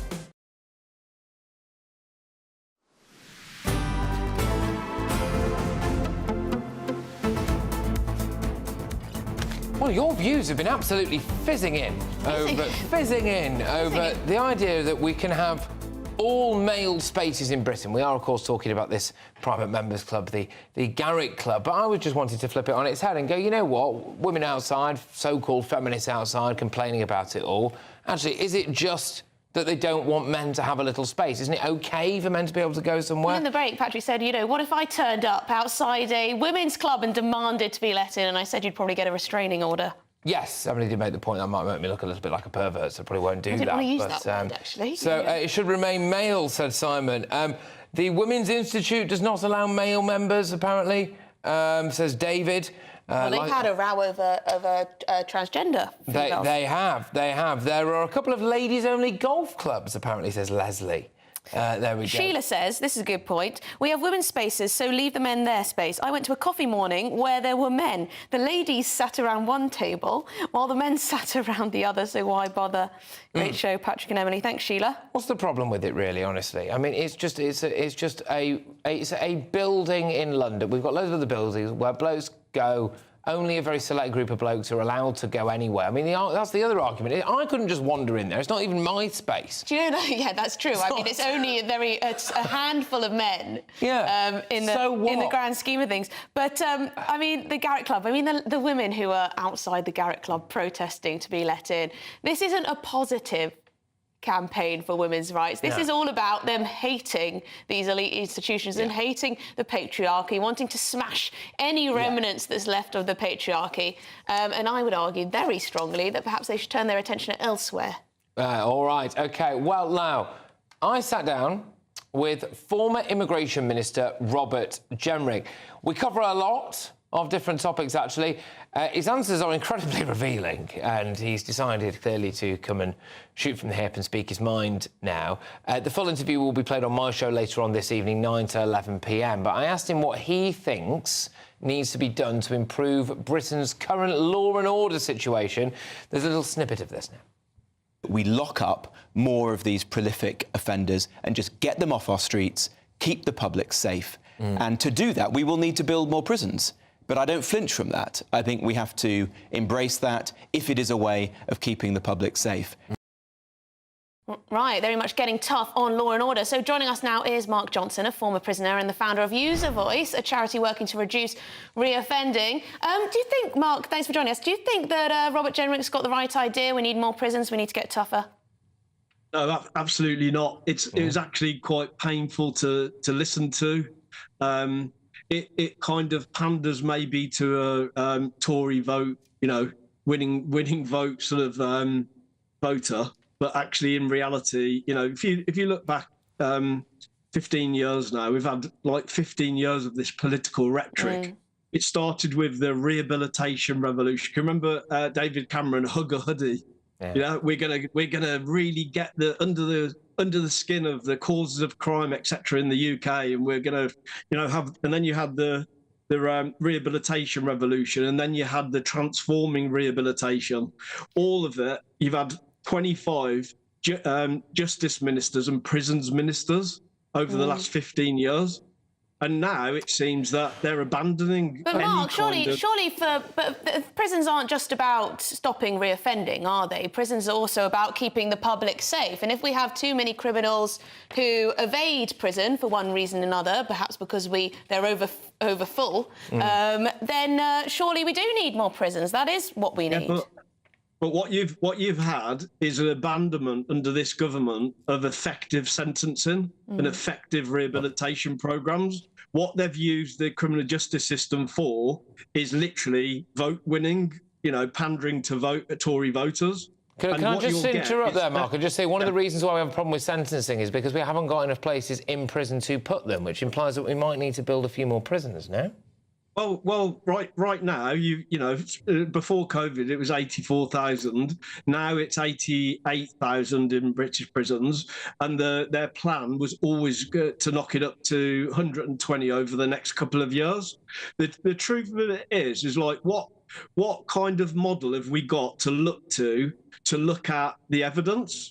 Well, we've got, if you go over the Atlantic, where America locks people up for longer, yet their reconviction figures are way higher than ours. There's no evidence to suggest that increase in sentences, more prisons, reduce reoffending. Can I and just reduce give you crime. just a little tease ahead to something that Robert Jenrick is going to be talking to me about later this evening? It points to the case of one individual who's been found guilty of 44 offences and never been sent to prison. Do you think leniency has helped that individual or society?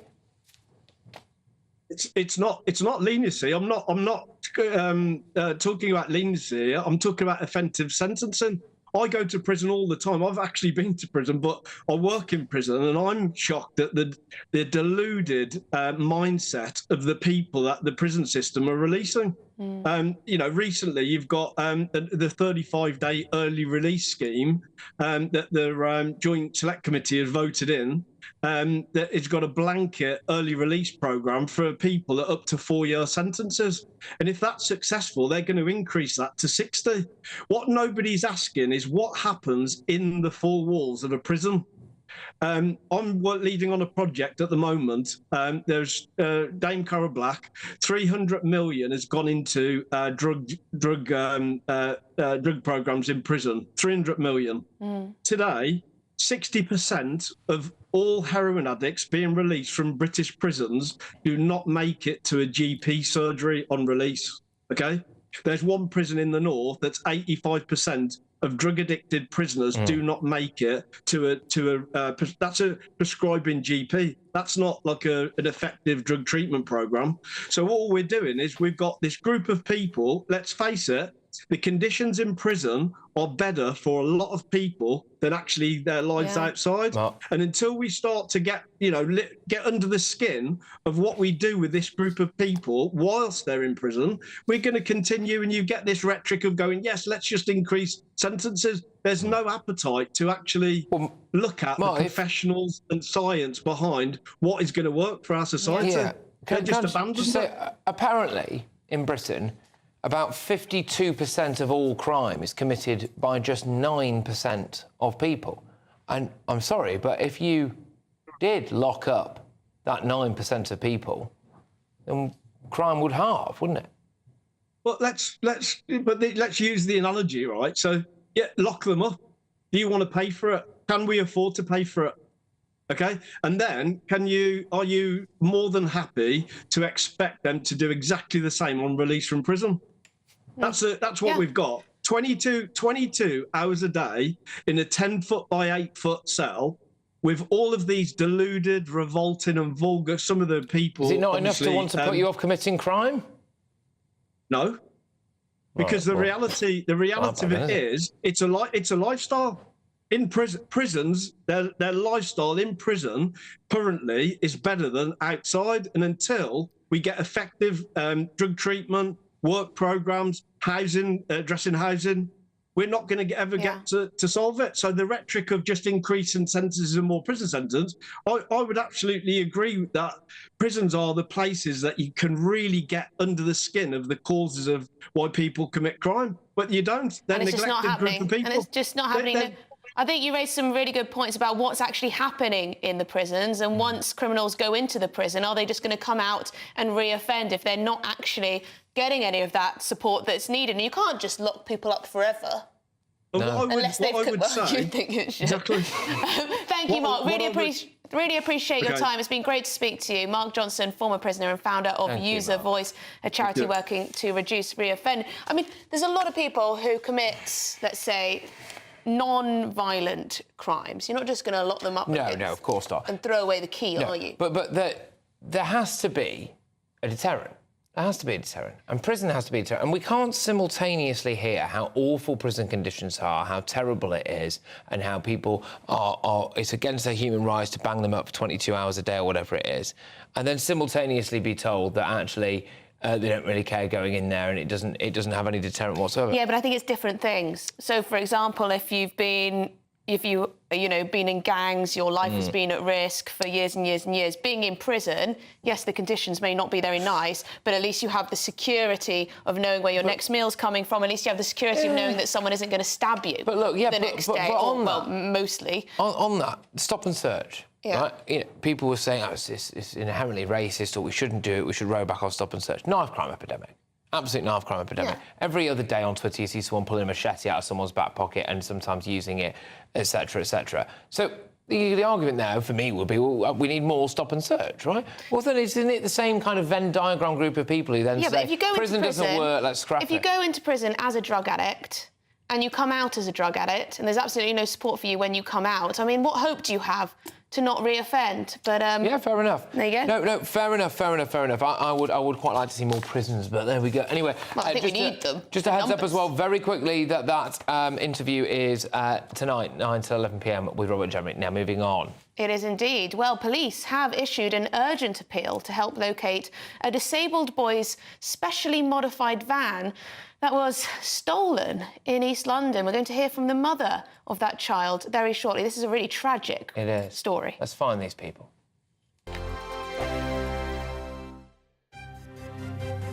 GB News Breakfast. Every day from 6 a.m.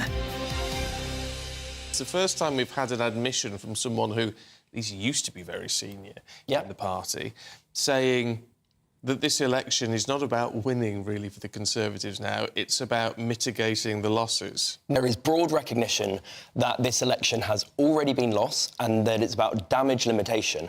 And it is really important because it's the difference between whether, if Labour win a slim majority, then the fight is on for the next election. I know it seems silly to look 5 years ahead, but it does make a difference, versus basically accepting that we have 10 years of Labour government ahead. Having an acknowledgement that the Tories are going to lose and lose badly, disastrously maybe, having that acknowledgement coming from somebody so senior is very demoralising for everybody else in the party, but also doesn't it make it then look rather immoral for them to just drag on right through to maybe November? Personally, I think Rishi Sunak should name the date now.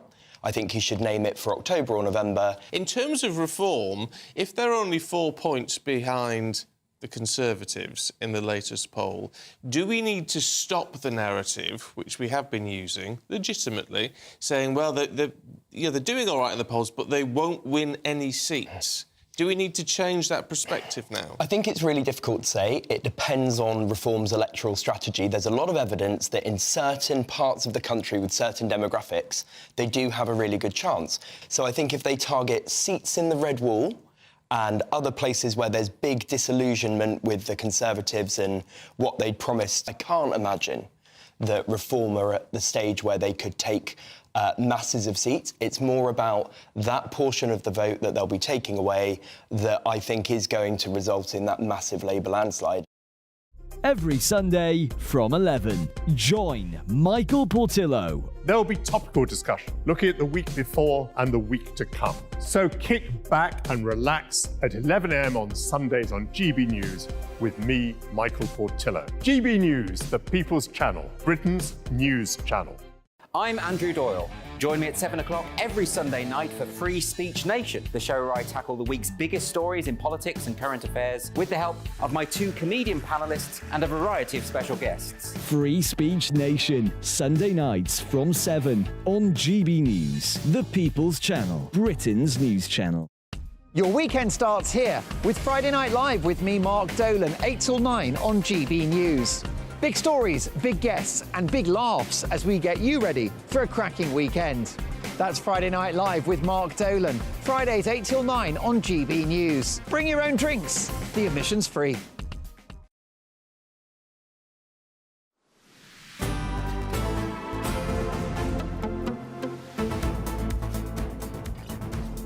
Well, police have issued an urgent appeal to help them locate a disabled boy's specially modified van that was stolen from the Carrazzo family in Hackney. Yeah, they have his 13-year-old son, Elijah, has a rare muscular condition and survives with the help of medical equipment that required the family to use this specially modified van, which took 9 months to fully customise, and it's been stolen. It's been stolen. Well, I'm very pleased to say that we are now joined by Elijah's mother, Anessa.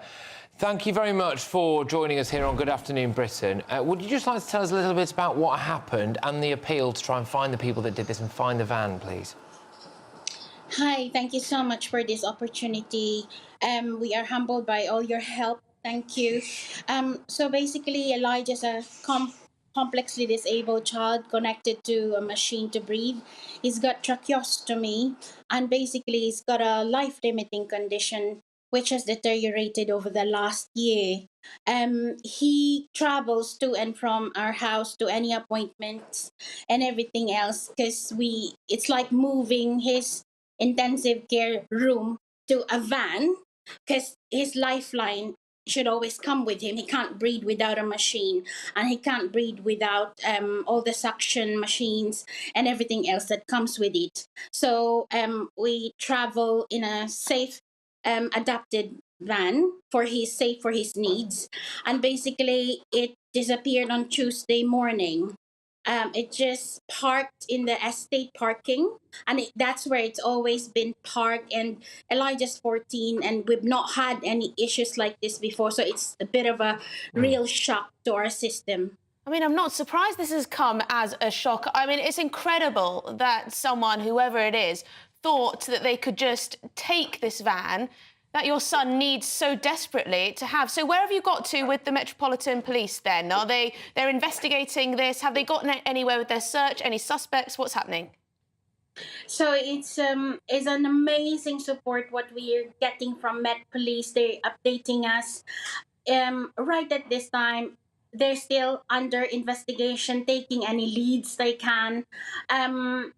I'm not sure exactly where they are, but all I know is it's not found yet. But they're doing absolutely everything and doing and putting all their resources into it as well. Yeah. So they're on the case. Just to interrupt you, Inessa, briefly. So what we were showing there was actually footage of the moment the van was stolen. So this is it now. So the thieves. At what time does it say on the screen there? If the CCTV camera's about 2:15 in the morning, was it? I think. So brazen. Decided to go and could you just say? Let's assume that there's a conscience in these people. Okay. What would you say to the people who have this van and who know where it is? What would your message to them be? Basically, Elijah and us as a family, we're not angry. We forgive you for whatever reason you took it. Just remember, you took Elijah's freedom as well. It's not the van that you took, but it's our freedom as a family, his freedom as to whatever life he's got. He's got a limited time here, and we just hope that you pull something in your heart to look at this as not a material thing, but look at this as what you could give to Elijah into whatever life, whatever we could squeeze in to whatever limited time we've got. He's going to celebrate his 14th birthday, and we hope to find it, return it before, because we are planned to take him away, or possibly, we don't know if it's going to be our last family holiday. We're really happy and to help you, and that was a wonderful message, and we hope that they are listening and return the van, and in the meantime, the Met Police, I'm sure, will do their best to investigate this. Thank you so much for joining us on the show, Inessa. Thank you ever so much. Thank Elijah's you. mother there. Well, that's it.